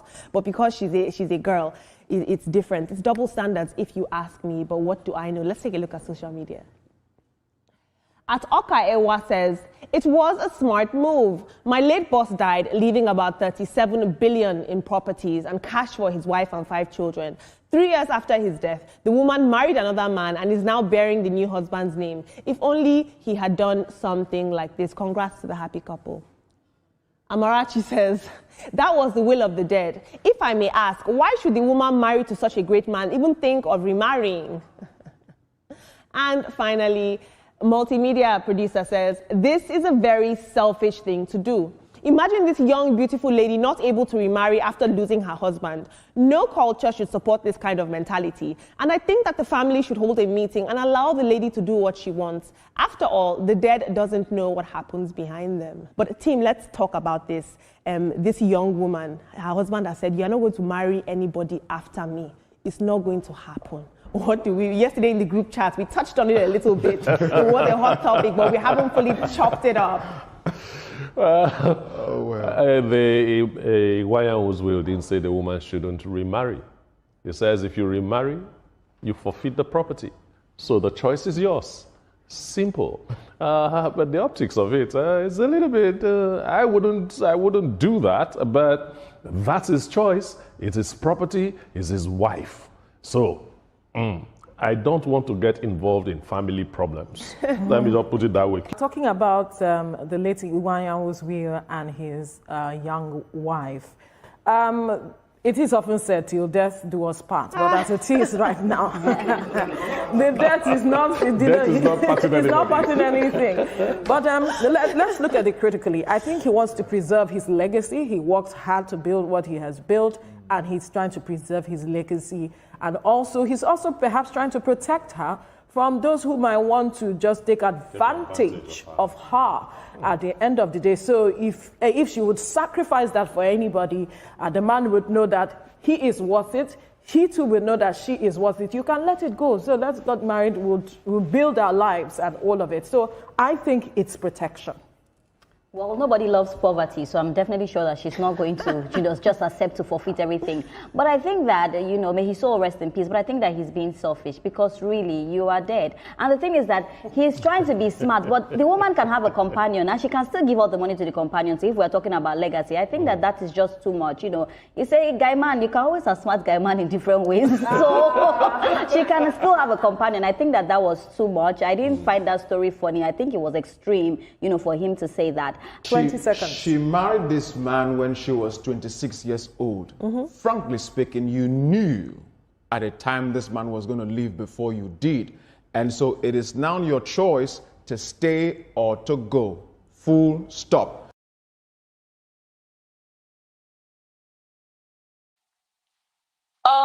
Is that, can we have Uncle KJ speak? I thought I saw Righteous Man. Then we'll pick it up from there if you don't mind, because he just came in. Uncle KJ, welcome to the show. Goody, everybody. I hope you're all good where you are. I don't know how many of you had goody in Nigeria. Okay, I'll start from the Iwanyanwu's choice. You see, it's like the argument to Okay, put hold up. on, sir. Hold on, sir. Before you start, I want you to, can you incorporate this in your question? Do you believe in prenup? Yes, why shouldn't I?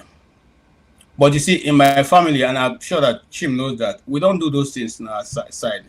We don't say when a man dies, the thing should not be, it's automatic that the wife takes over. I don't know any part of our community there where the brothers or the sisters or whatever come to take from the wife of the late person what he has left behind. I've never seen it.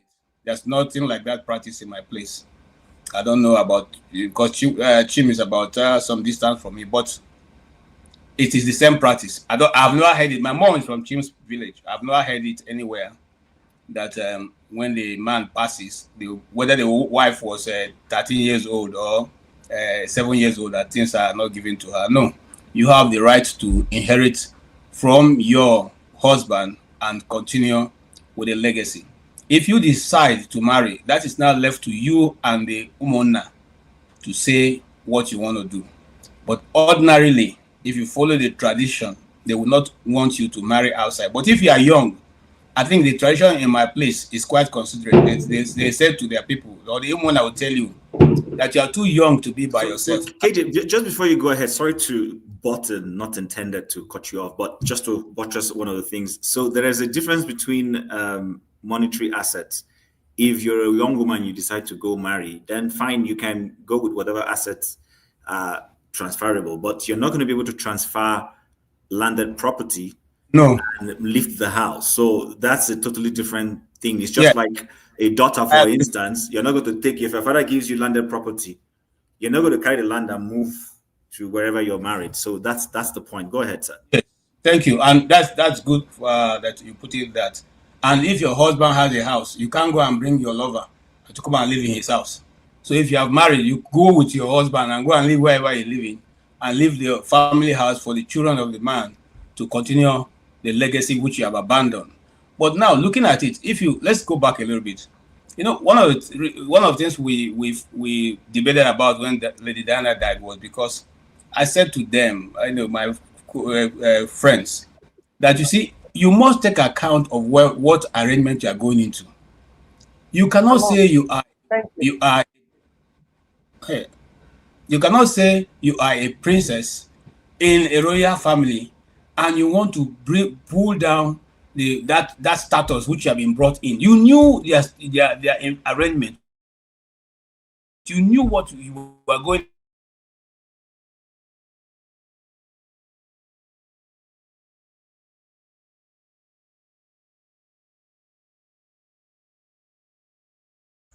Okay, unfortunately, it looks like KJ is frozen. So whenever he comes back, we will grant him space to complete his comments. So I'm not sure, Madam Luke, are you here? You keep going in and out because you're the only lady, in addition to Adama, who's on the show now. We don't mind giving you this floor to speak.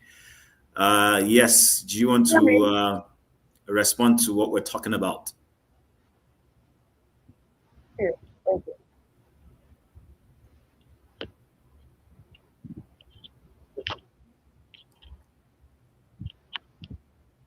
Hello. Hello, can you hear me? Yes, go Yes, ahead. we can hear you. Okay, Of good. Because I was course. having That's when some you're issues. smiling. So, how are you, team? Happy holidays, my people. It's good to How are be you, back. Mama? Okay.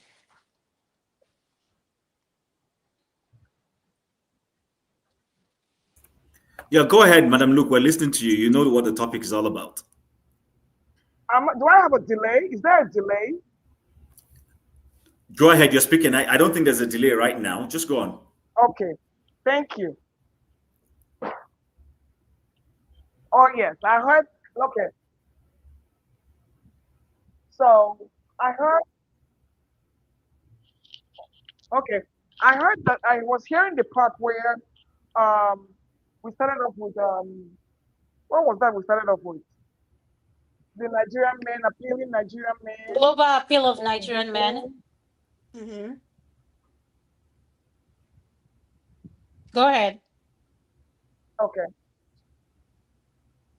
Okay. There's Yeah, a I'm hearing delay in your myself play internet. back. Yes, there's a delay on your internet. Yes, there's a delay on it. So, You but know, take you your know where time. I am. I know. Don't say where you are. We know where you are. Okay, Just she take says your to close time YouTube. and Let me close. Hold on. Let me close YouTube. Let me close okay. YouTube. Okay. Okay. Here we are. Is it better now? Much better. Much better. Mm-hmm. Yes. So I had the YouTube playing in the background, so I was hearing myself. Okay. So guide me. So we were talking about the global Nigeria. appeal and why do not the other what the discussion we're having now, which is going to take a lot of time, why do our people not believe in prenup? That's why we played the Wanyanwu video where he said if she remarries, she cannot take a certain like the inheritance or whatever she took cannot. So do you know what we're talking? You should know what we are talking about because me and you have this. Hmm? Yeah, go ahead. You can speak That now. you can do what now? Like, why do Nigeria not believe in No, you can do prenup? what? Like the Nwayanwu story, if she gets remarried, she cannot take his assets, the name, everything. No. I take that back. Nigerians believe in true prenup, but it's a one-sided prenup.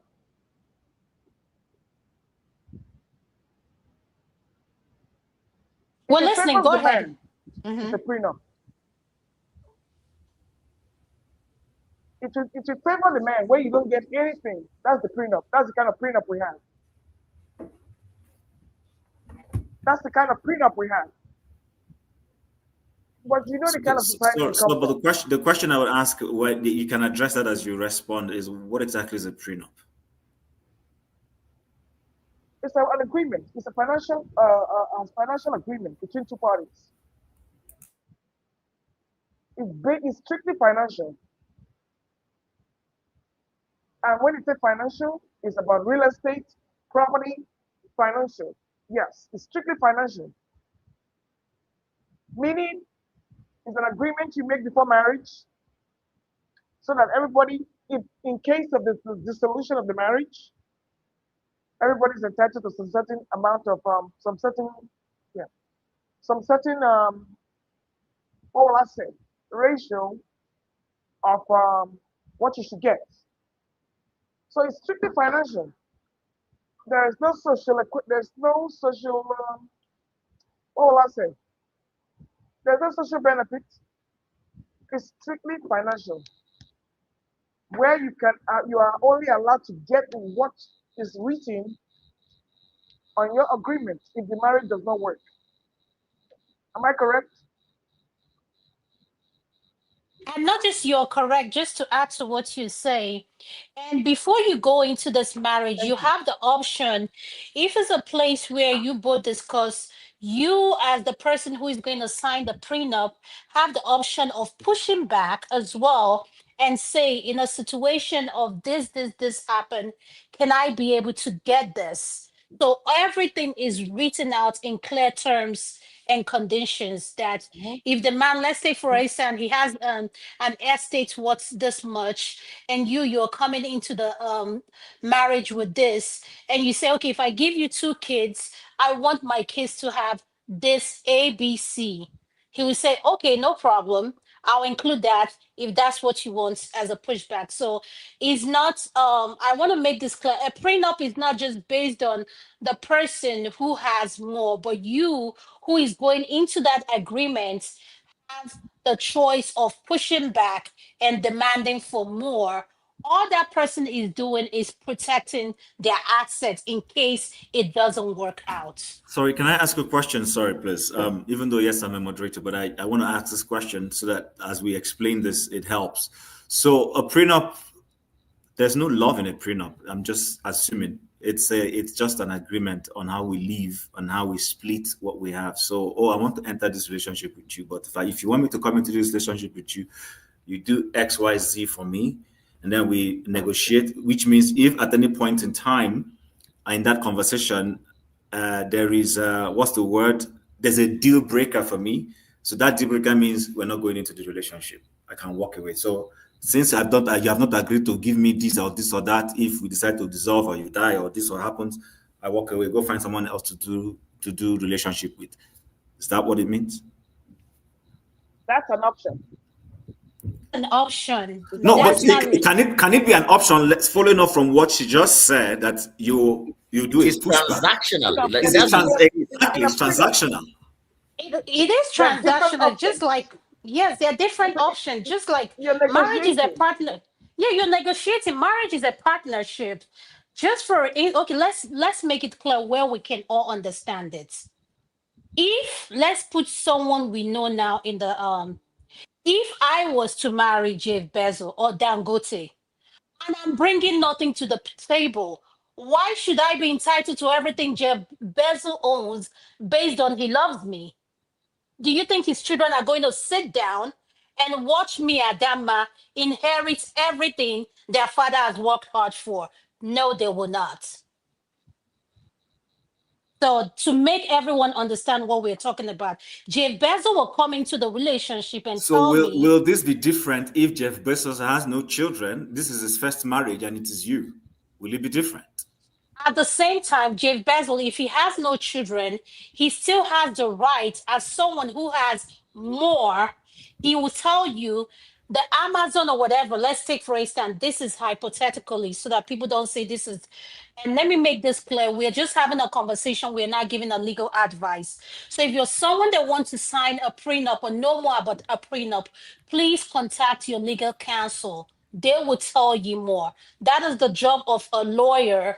Before you go into a prenup or into any agreements, go seek the advice of a lawyer. That is what prenup is all about. What I'm saying, regardless if Jeff Bezos have no kids and he's just dealing with me strictly, he still has the right to protect his assets and say, if anything happens to me today, Adama only gets 10% of my investment. Chim, if I may ask Adama a question, please. Yes, go ahead. Go ahead. Okay, so Adama, what do you who do you think on average, which party do you think on average, usually has more, and usually has more to protect. Is the man. And have you seen a pattern in the last couple of, since the Me Too movement, the kind of huge amounts of money that men, have been losing? Yes. Yes. Now, don't you think that this kind of make other men want to protect themselves? And some may want put, as it is with all things human, some will push it to the extreme. Yes, I agree with you, but I am of the belief that if you're a man, a young, upcoming, whatever, in whatever you have accumulated, be you whatever gender, I believe in prenup. Protect what you have. Do not fall in love because you want to fall in love and you're so crazy about this person. Because guess what? When you guys disagree and the relationship doesn't work out, nobody's going to think about both partners involved wants to get equal thing. Now, my pushback to that is, why should I give you half of my assets? Most times, these are men who have the assets to a young woman who I just married 10 years ago, and you're bringing nothing to the table. Why? It's not fair. That is why I can I answer that support question. prenup. Yeah, go ahead, Madam Luke. I can answer that question. I don't know why people think that when a man and a woman meet, you forget you cannot put a price on emotional satisfaction. Do you understand what I'm saying? I do. A man meets a woman. A man meets a woman. The woman has no money. But that emotional satisfaction that woman is giving that man is priceless. Well, why do you think it's one way? It's both ways now. Because the man is already coming up advantage with money. That's all he can give. You think? I disagree. I disagree. What I would say. No. I disagree. I disagree. And No. we have reached that place. Wait now. Wait, mama, wait. Because a man use their money to buy love. Otherwise, they'll be by themselves. So men use their money to buy love. That's what she said. I wanted to be sure. That's you heard that. She said you guys use your money to buy love. Why I said that? Because the woman doesn't have the money. Most of the time. And it's not about money. And it's not about money, but the emotional. Let me put it this way. For example, who will I say? Paned and Regina. Let me just use our own homegrown example here. Now, tell me what is the, you see, and I want to put this prenup in a Nigerian context. I don't even want to go into, because I believe there are, when you come to humans, we have a different species. When you come to the Jeff Bezos area, we're not advanced to that area yet. So let me keep it strictly in the African context. Advancement is relative. Well, is it material, or philosophical, or cultural? All of the above in our cultural setting. I fundamentally disagree. Okay, hold on. In our culture, we have the philosophical, in our own culture, all those areas are in there. But what I'm trying to say, anytime you see a Nigerian man and a Nigerian woman, what do you see? Anytime you see, I don't want to check up Jeff Bezos. I'm not talking about Melania. Nigerian rich man and woman, elites or the ordinary people like me and you. I don't know you well. Maybe those that can afford to have prenuptial agreements is what I'm saying.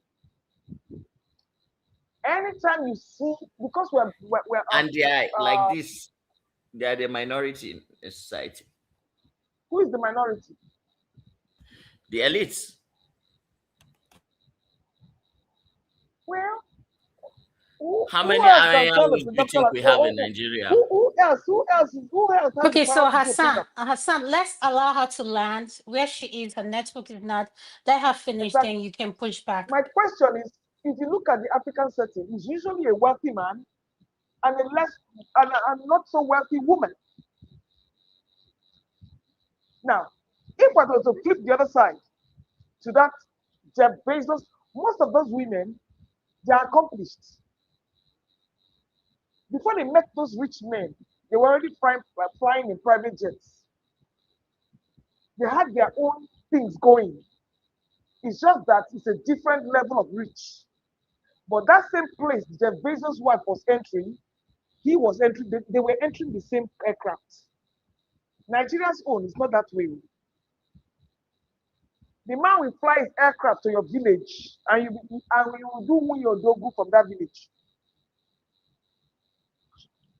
Oyibo man is not like that. They don't roll like that. So what I'm saying in the African context is only the men, mostly the men, that have that ability to do that prenup. And in an African setting, what the prenup means is that when you leave, you don't get shish. You are getting out of the house. Unless you are fortunate that the man dies on your neck. Then, if you are lucky, you might know where some of the properties are. If you are lucky.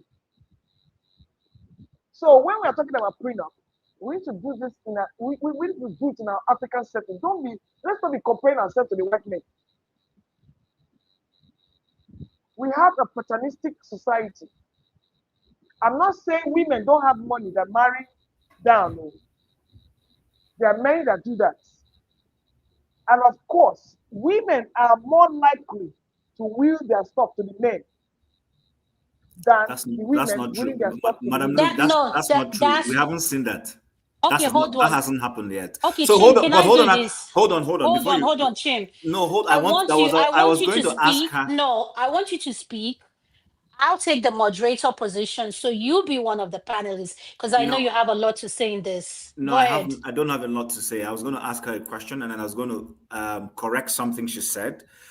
She said when she was using Jeff Bezos and his first wife as an example that she was already a wealthy person. That's not true. I just Googled it. That's not true. No. The second wife. I don't know about the first wife. The second wife.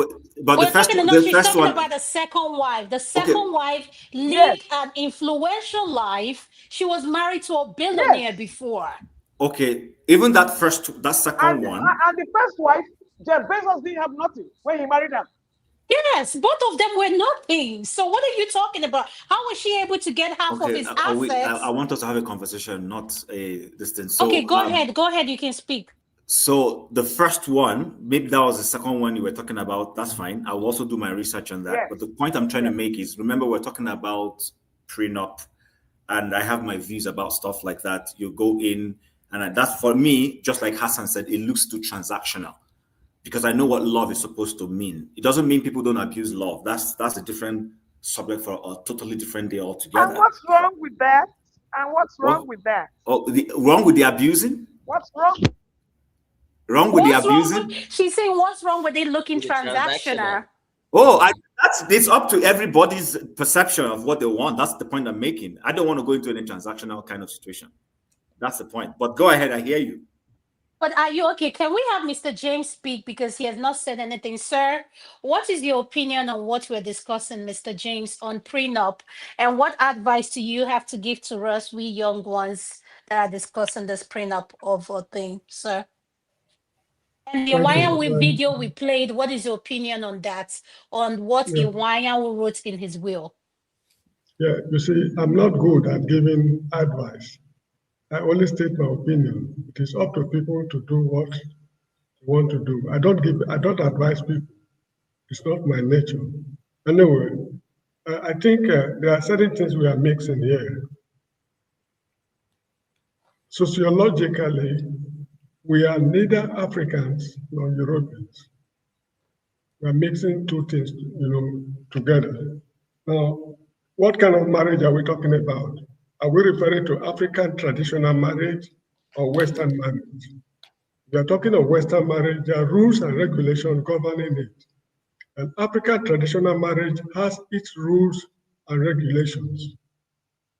Here in the Gambia where I live, the society is a Muslim society. It's not an Islamic society. It's a Muslim society with very few Christians. At times they intermarry. And if the marriage happens to come to an end, either through death or whatever is the cause, there is a problem they always run into, how to share the properties they acquire during the period of their marriage.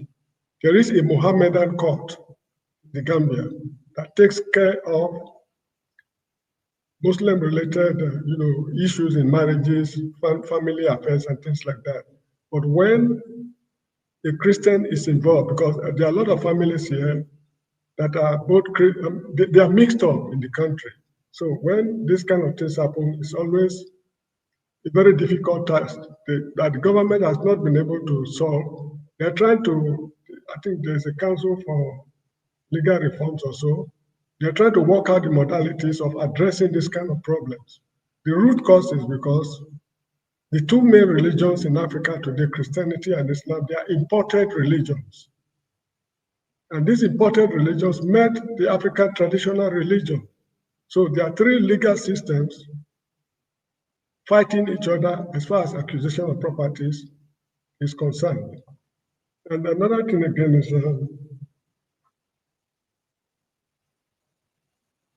there is also the issue of polygamy. If a man is married to more than one woman at the same time, because among the Edo people in Nigeria, where I grew up, although I'm not an Edo man, a man can marry more than one woman. A man can marry, traditionally is permitted to marry more than one woman. But a woman cannot marry more than one man at the same time. If she wishes to remarry, she needs the consent of her husband. And that is, she has to approach the husband for a divorce. The man has to grant the divorce before she is allowed to remarry. And her previous marriage will terminate. Now, in some societies, there's what they call polyandry. A woman marrying more than one man at the same time is permissible. For example, in some societies, let's say if I'm married to a lady, that lady is married to my family, not just me alone. I can go into her, another man can also go into her. She breeds children for the family. So they have rules and regulations governing these kind of things. Personally, I do not see why we are so crazy about properties. In my case, when my father died, he left quite a lot of oil palm plantations and other landed properties. I choose not to have anything to do with it as the eldest son in the family. Traditionally, I should get a large chunk of his property. But I have a lot of brothers and sisters growing up. I gave away everything. The only things I preserve for myself are the traditional rights. It's also the culture. The culture of the people is also part of the properties. There are certain traditional rights the senior son must perform. Those rights, I did not give them away. But material possessions that can be converted into money, I left everything because he gave me what, I don't know how to put it. The education he gave me is enough for me to fend for myself, to acquire properties on my own, which I'm doing at the moment. I built my houses on my own. I don't live on my father's, what's it called, assets. That is how it is with me. But in some societies, you see, this is a clash of civilizations, let me put it that way. The Islamic civilization, the Western civilization, African civilization are at war with each other. This is the cause of this problem. So if I marry a lady, traditionally, if I should die, the properties should be shared according to the customs and traditions. And we should also look at it from the other way around. If my wife happened to die before me, and she's a very well-to-do woman, should I not inherit all her properties? It's not only when I die and the woman is expected to inherit the property. So these are very complex issues, and this is where, as a people, we are failing. What we should do, I do not know what the universities are doing these days. Departments of anthropology, sociology, and what have you. I don't know what they are doing these days. Because that is where research into this kind of issues should be going on. It's a very good topic you brought up.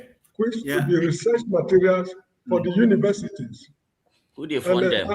I'm not happy. I'm not happy with the Nigerian system. Okay, so let Madam Luke finish on her thoughts. I think at some point we I've been one pushback small. Yeah, but just let's hold on to our pushback. Let her finish. Okay. Give us her perspective. Go ahead, Madam Luke. Okay, am I still on? Yes, go ahead. So I was just looking at the definition of. I think we're derailing Susan. A prenuptial agreement, an agreement made by a couple before they marry concerning the ownership of their respective assets. No, you are looking at it from the West perspective. Look at it from the African perspective. Muslim. No, Mr. James, let her finish first. Just keep your question. No, hold on, Mr. James. She has been interrupting people. Look at it from the Western perspective, African perspective, and Muslim perspective. Okay, sorry, hold on, guys. Madam Luke, hold on, Mr. James, hold on, please, so that we've been having a fantastic conversation so far. I want us to continue the way we're going, but let's just let her land on her thoughts. Then, if you have any pushback, then you can put it up for her, please. Go ahead, Madam Luke. Because the term prenuptial is a foreign concept, regardless of how we look at it. So what we're trying to do is to apply it to our own traditions and culture. And so I'm trying to read from the original subject, where it came from. I say it's an agreement made by a couple before they marry concerning the ownerships of their respective assets. Should the marriage fail? The topic here is prenuptial. Why we do not believe in prenuptial agreements, whether it's the man, woman, Christian, Muslim, pagan religion. The bottom line is that we Africans do not engage in prenuptial agreements, however you just slice it. And I said, if you push it to the African setting, it's a male, I won't want to know chauvinistic. It's a paternalistic society. The man owns everything when you move into the house. Very few women own property. Very few women marry their husband. Always the man marrying the wife. That is why we go to carry wine. That is where we go to do this. When I was going into my husband's house, I didn't have anything. He had everything. So my thing is, how do you sign a prenuptial agreement when one person doesn't have anything and one person has everything? So that is how the African culture is. So we're not trying to put this prenuptial agreement into the African setting because it really doesn't exist. That is why we don't agree with it. That's what I was trying to say. Thank you. No, you see, the issue is this. You are looking at it from the white man's point of view. Before the white men came to Africa, Africans had their own ways of doing things. This is why I said that sociologically, we are neither Africans nor Europeans. This is the dilemma we are facing. It's very good this topic is being discussed. African universities, departments of sociology, anthropology, and what have you, need to dig into this matter and other related issues to find out how we can live amicably in the total confusion we found ourselves. This is a very serious problem in the Gambia, where if a Muslim happen to marry a Christian woman, the issue of sharing of properties after death is very, very contentious. Not because they want it to be contentious, because the Muslims, they have a way of doing their things which must be respected. The Christians, they have a way of doing their things which must be respected, but there are contradictions, sharply contrasting differences. How do we resolve it as a people? Not looking at it strictly from the white man's point of view. After all, the white man disorganized the whole continent. Okay, thank you so much, Mr. James. I'm going to go I have to. a question for him. Okay. I have just a question, just a pushback. Mr. James. Okay, go ahead. Do we have the concept of prenuptial agreement in the African? I don't care what religion it is. Do we have the concept of a prenuptial agreement in any union in our African setting or not? That's the only question I want to ask. Yes, we do. When you talk of agreement, there's written agreement, and all agreements are not written, even in law, in English law. Not all agreements are written. So when an African marries a woman, or a woman is married to an African, in an African traditional way or in a Muslim way, it is wrong to apply the white man's law to that relationship. It is wrong. Okay, Just thank like you. Excuse me, if I marry a white woman in England, will they apply the African law to the marriage?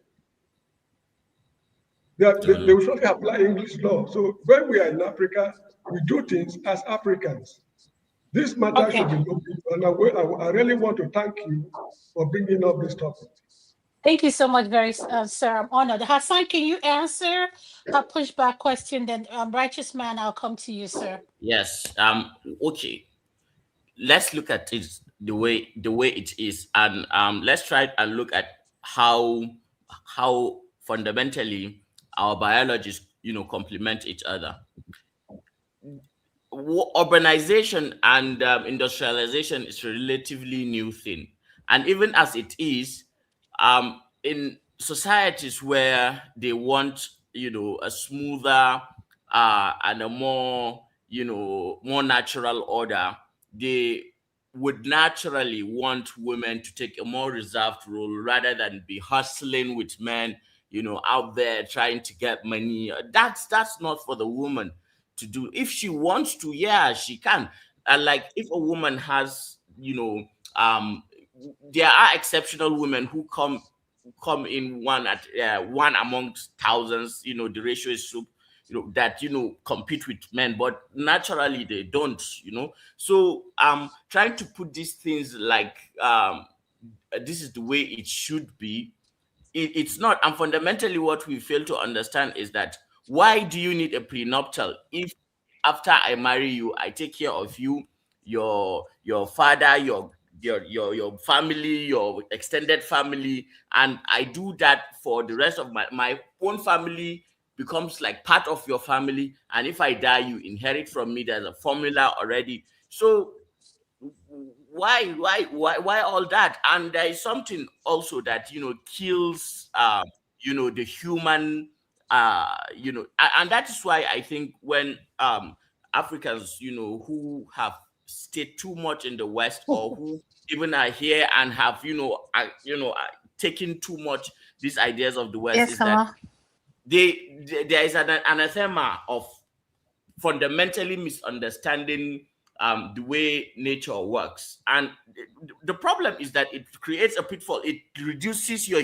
humanity, your empathy, because when you are supposed to engage with empathy, you are thinking of numbers, mass, money, you will not make the right choices. So there is such a place as to suffer together and to rise together and to face challenges together. That is the natural human order. All these money things is just things that are, I would say, a distraction for now. We'll see how the world will turn out to be. Hello, sir.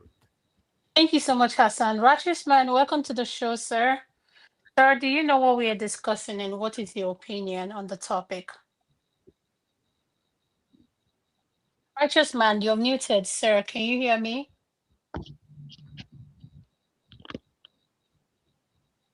You're muted. Okay. You're muted. Yeah, I can hear you. Okay. Yeah, good evening from the city of Owerri. Oh, good evening. Yeah, good evening from the city of Owerri, the Imo State capital. Yeah. Wishing every one of us, and they will, wishing every one of us a happy new year in advance. Just some hours to come now, we will be in 2026. right here in the city of Owerri. Yeah, I appreciate just trying to be part of the last broadcast for this year in Dr. Damage's show. I've been enjoying the topic of today. Very, very, very important. I really thank Mr. James for his elaborate discussion on this issue. Before I make my point, let me say this. No matter where we live, no matter where migration and looking for greener pastures takes us to, we should not forget, one, that we are Africans, we are blacks. We are the cradle of civilization. And scientifically, it has been proven that human existence first starts in Africa before it spread to other parts of the world. I am one of those who have touched the soil of Europe and completely refuse to adapt to all their system of living. Because, let me use this word, and I don't want any person to misunderstand it. I was properly brought up by my parents, traditionally and culturally. I was rooted in the African lifestyle and culture. And so being in Europe for the years I was there could not influence me or change me to live and behave the way they do. So I agree with Mr. James totally. Just like the example he cited, if he gets married to a British woman in Britain, will they use African laws, whether written or unwritten, to judge or to establish that marriage? The answer is no. So if you're an African and you are getting married to an African man, traditionally and culturally, we must practice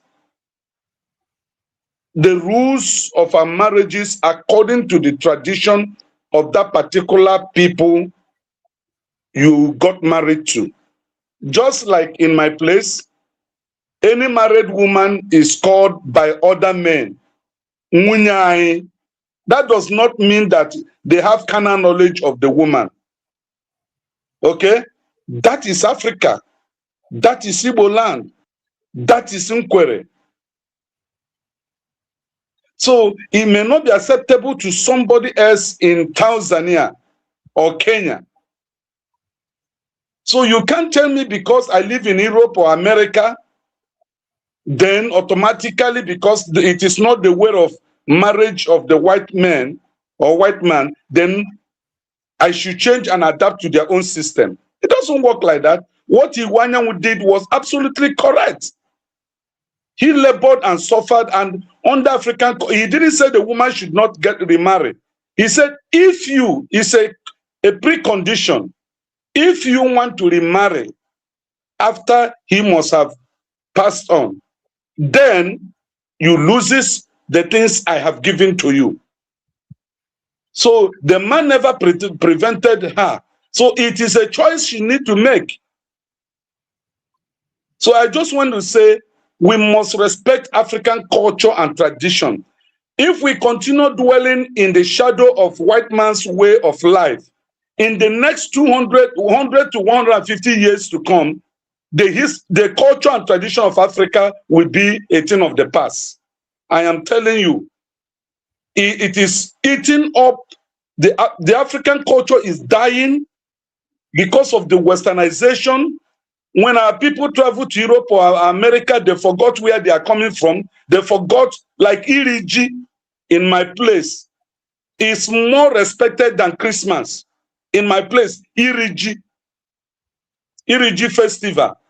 And you are telling me because I'm a Christian, I should not participate, or Christianity was ushered into my place by white missionaries. No, Africa should not lose their stand. And that is why China made progress in their life, in their country, because they had to that their tradition. I had a Chinese friend that I do business with. He's always holding to this little kettle tea. I brought Milo to him. He refused to take. I brought Ovaltine and other confectionery. He refused. He held to that their traditional and cultural way of living. And so Africa must not lose our root. We must not lose our stand in marriage. A woman, when my mom was alive, what I witnessed, when my father is hosting his fellow men, my mother sits in her own portion of the house, and she doesn't make contribution, because that is African tradition. She's not called to make that contribution. That does not make her a less person in that marriage or a less human being. But today, the westernization of marriage by African living in diaspora, look at what that nurse was saying. It has destroyed our marriage system. That's why there is a lot of divorces. There is a lot of single mother, single father everywhere rampant. It wasn't like that in the beginning. Africa was not known for that in the beginning. These are borrowed lifestyle from the Western world, and it's not helping us. So I support Mr. James 100% and other people that are spoken in line to Mr. James' perspective. Thank you. Please, if you allow me to just round up so that I go hustle, man. I'm going to work. I don't know if I'm allowed. Go ahead, Revolution, you can speak. We're rounding up. Okay, I salute the people who just come. Madam Luke, Happy New Year in advance. Righteous Man, Happy New Year in advance. Mr. James, I salute you. Anyway, you see, I want to, what Iwanyanwu did. I know my brother Righteous Man has put saying African style, but that is greediness. You be old man, you test better thing finish. Now, you can't say if the woman now, young girl, where you see JJ, you carry and you want to enjoy better meat. Then if you die, all the thing where you give her, you go take them back. Now that thing they give me headache sometimes. This is how African so-called culture. It's wickedness. You cannot enjoy the young, you where they go marry the young girl at your old age. You don't know, say the girl go enjoy after. Then when you chop and finish, you say, well, if you want to go marry another man, all the thing where I give you, I go take them back. Tim, you know they see those kind of action. Not be this our African wickedness where they talk sometimes, they go say my mouth too big. Thank you so much, Revolution. Please say that louder. On a say good it night, louder. I go to listen to you. Thank you. Bye Say it bye. louder. But nobody forced the young lady. The young lady saw her age mate. She refused to marry her age mate. Are you telling me that people of 20 and 30 did not ask for her hand in marriage? The old man not seeing her his own age mate where you go carry young girl. Right, he made a proposal and the young girl fell for it. So what attracted the young girl? Righteous Man, what attract the old man? Una no go talk through went through. So when the time when they go talk through, una no go talk, una go come say an African system. Thank you very good night, man. All right, thank you, Righteous Man, Revolutionary, and Happy New Year in advance to you as you go. Okay, so yeah, it's been a very interesting conversation. Of course, I knew it was going to be something that was going to be contentious. Nobody's going to want to yield grounds for the other. So I guess the next thing we do is start rounding off, unless somebody else wants to say something to this particular topic. Madam Luke or Mr. James, anything you want to drop? Dexter is not here. I don't see him. Hassan has also gone mute. You know, marriage has got different definitions. That's one thing we should take into account as well. And what different? Okay, go ahead. Go on. Polyandry, a woman marrying more than one man at the same time, permitted by tradition. That should also be taken into consideration. Oh, okay, Mr. James, what you're saying, is it being practiced back home, or is just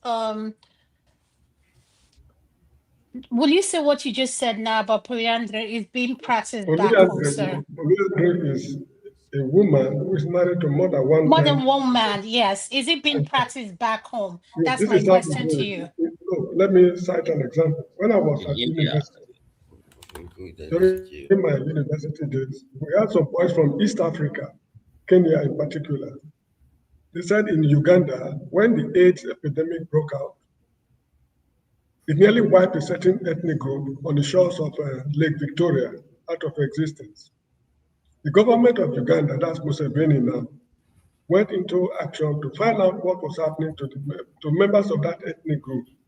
And they discovered that they were practicing polyandry. That is, a woman married to more than one man at the same time. This is how they do it. If I am married to a lady, that lady is not married to me, Mr. James. She's married to my family. She's a member of our family. She bears children for the family. So any male member of my family can go to bed with her. She start bearing children for the family. So that was why the AIDS epidemic was widespread in Uganda in those days. So that kind of relationship is polyandry. Anyway, that's a clear example. So what would be I your can give. final submission in everything we just discussed, sir? What would be your final submission? Thank you very much. African universities should wake up and live up to the public expectation. These are the kind of topics they should be investigating meticulously. And this is where Nigeria has failed catastrophically. With all the universities we have in Nigeria, you need to read their degree thesis. They are all wishy-washy. I can say it without apologies, compared to what they used to write in the years gone by. Whenever we send our, what's it called, technical aid assistance to other African countries, these are the kind of assignments we should give them. When you get to Botswana, work on XYZ project. When you get to Uganda, do this project, something like that. Then when they come back, they award them PhD degrees. There be a university dedicated to investigating this kind of issues all over Africa. Because right now, as I said, sociologically, we are neither Africans nor Europeans. It depends on individual perception. This is just how I see it. We are not living up to expectation. I mean, African universities, public money is being wasted every year, paying professors who cannot even spell their names accurately. So we should give them work to do, to investigate African social problems and see how we can get out of the quagmire we'll be grappling with since the advent of colonialism. Thank you very much for bringing up this topic. Thank you, sir. Thank you. Thank you. You're welcome. We really enjoyed you. Hassan, I'm going to come to you. I want you to give us your final submission and whatever you have to say about every topic we discussed so far. Go ahead.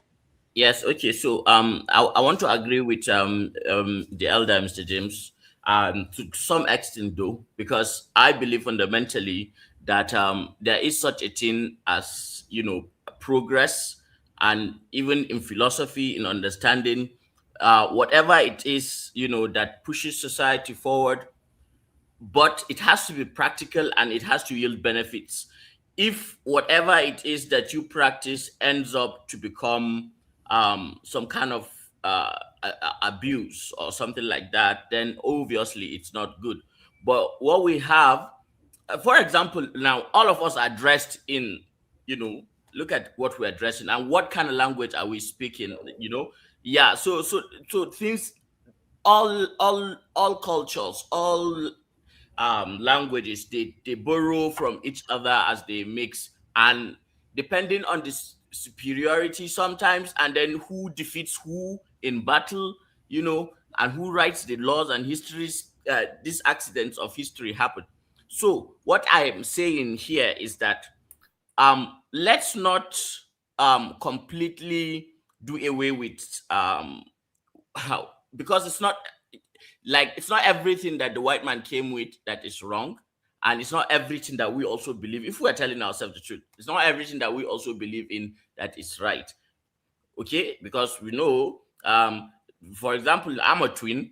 If I were to be born, you know, ages ago, they had a culture of, you know, killing twins, you know, things like that. So we have to understand to grow. But the problem is, let's not pick things that regresses society instead of progresses society, because to say that to put a woman in a place where a man is literally is to ignore the fundamental truth right before our eyes and how nature works.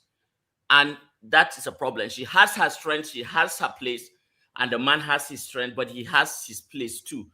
That parity, it's not, it's just a brainwashing of some sort to keep pushing this Protestant ethics and capitalism to get more people working so that more money will come into their pockets. But I think there will be a time that system will collapse, and maybe women will naturally go back to where they are supposed to be. And that's all I'll say. Thank you. Thank you, Hassan. Dexter, are you there? If you're not there, I'm going to go to Righteous Man for his final submission and whatever he has to say in regards to what we discussed. Dexter, are you there? Okay, Righteous Man, what is your final submission, sir? And what do you have to add in everything we've said, sir? Yeah, in as much as I was not in the show from the very beginning, I may not have had much of your discussions, but the little ones I had, it's from there I want to draw my last submission. Number one, I do not believe that by any course of civilization, I should lose my culture and my tradition.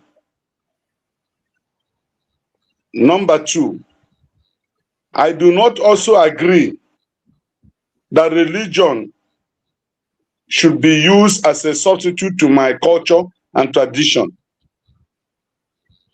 No religion should be a substitute to one's culture and tradition. And that is where Africans are making the greatest error they are making. That I am a Christian does not mean that my tradition and culture should be abolished. Because the African marriage is embedded in culture and tradition. And that you become a Christian or a Muslim does not mean that your culture should be raised. And so I agree with, is it Professor James or Dr. James in his submission? I'm not yet a professor. Thank you for dressing me with borrowed robes. Thank you, my brother. So the African professors, but I was shocked when he said some of them cannot even spell their name. Clear ground up so that we can, have enough time to end the conversation properly. Please go ahead. Okay.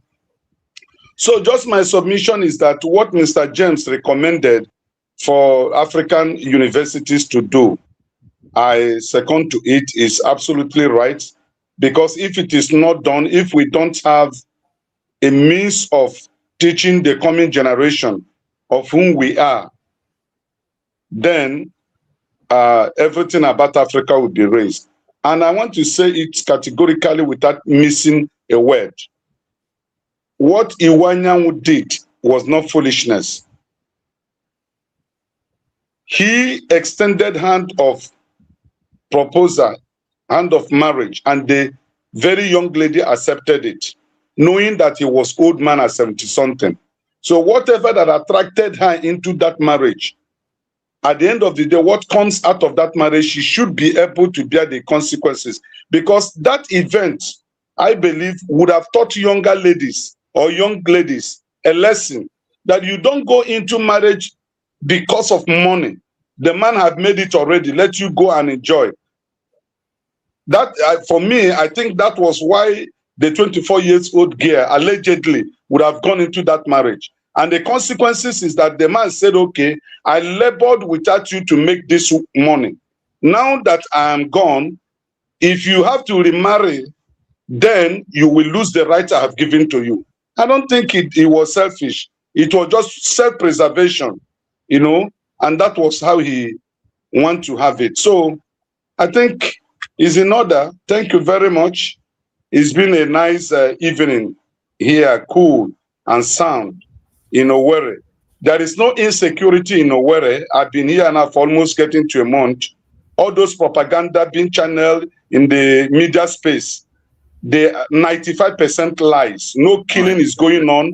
People are going about their normal duties. Thank you very much, Righteous Man.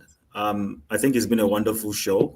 Would have loved to talk about one or two other things before we shut down, but time is not necessarily our friend. So, Damma, I don't know if you have any parting words to say before we shut the show down. Can we allow Madam Luke to give her final submission? She keeps going in and out, so that way.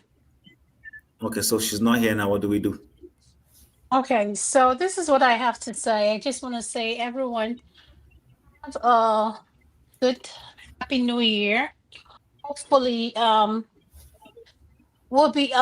hopefully you guys enjoyed our segments. Our show today. What's your opinion? Will be back next year, by God's grace. Yes, my schedule is hectic. I have a lot going on, so please be patient with us. But the women, the What's Your Opinion segment is here to stay, and the teams are here. Madam Luke is one of my co-moderator. Chim is one of the producers. Paige as well. So thank you guys for all your support. I appreciate it.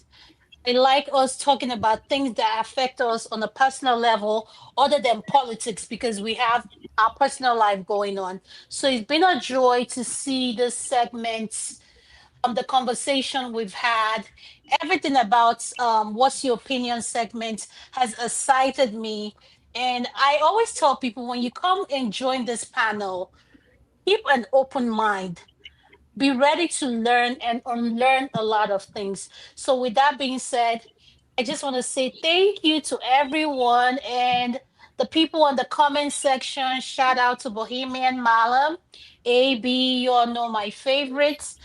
A lot of them, I've seen them. So I just want to tell you guys, please keep supporting this channel. We're going to be back next year. We're going to do better. We're coming in with more and more interesting topic. So with that being said, Happy New Year to everyone, and thank you for joining us. Madam Luke, do you want to say something before we finally wrap up? Are you there? Madam Luke, can you hear us? I think our internet keeps going in and out, yeah. Okay, so it's been a wonderful time. Have your say, and the Irokopost TV has provided us with a platform to discuss all sorts of things, from the political angle to the have your opinion, where we discuss some of these personal life issues. I hope we've enjoyed it. I hope we've learned a lot from our conversation today. And I'm just going to ask us to continue to stay tuned and support the platform as much as you can. Show up when we have some of these conversations and come and air your view. There is no view that is wrong. It's all about the learning process, keeping an open mind, learning, unlearning, relearning, however we want to put it. And with that, I want to thank Adama. I want to thank Mr. James. You were the first person to show up very early enough. I want to appreciate you for that. You constantly do this. Shout out to you. And then, of course, to all the people who have over the entire 1 year helped to keep this show running.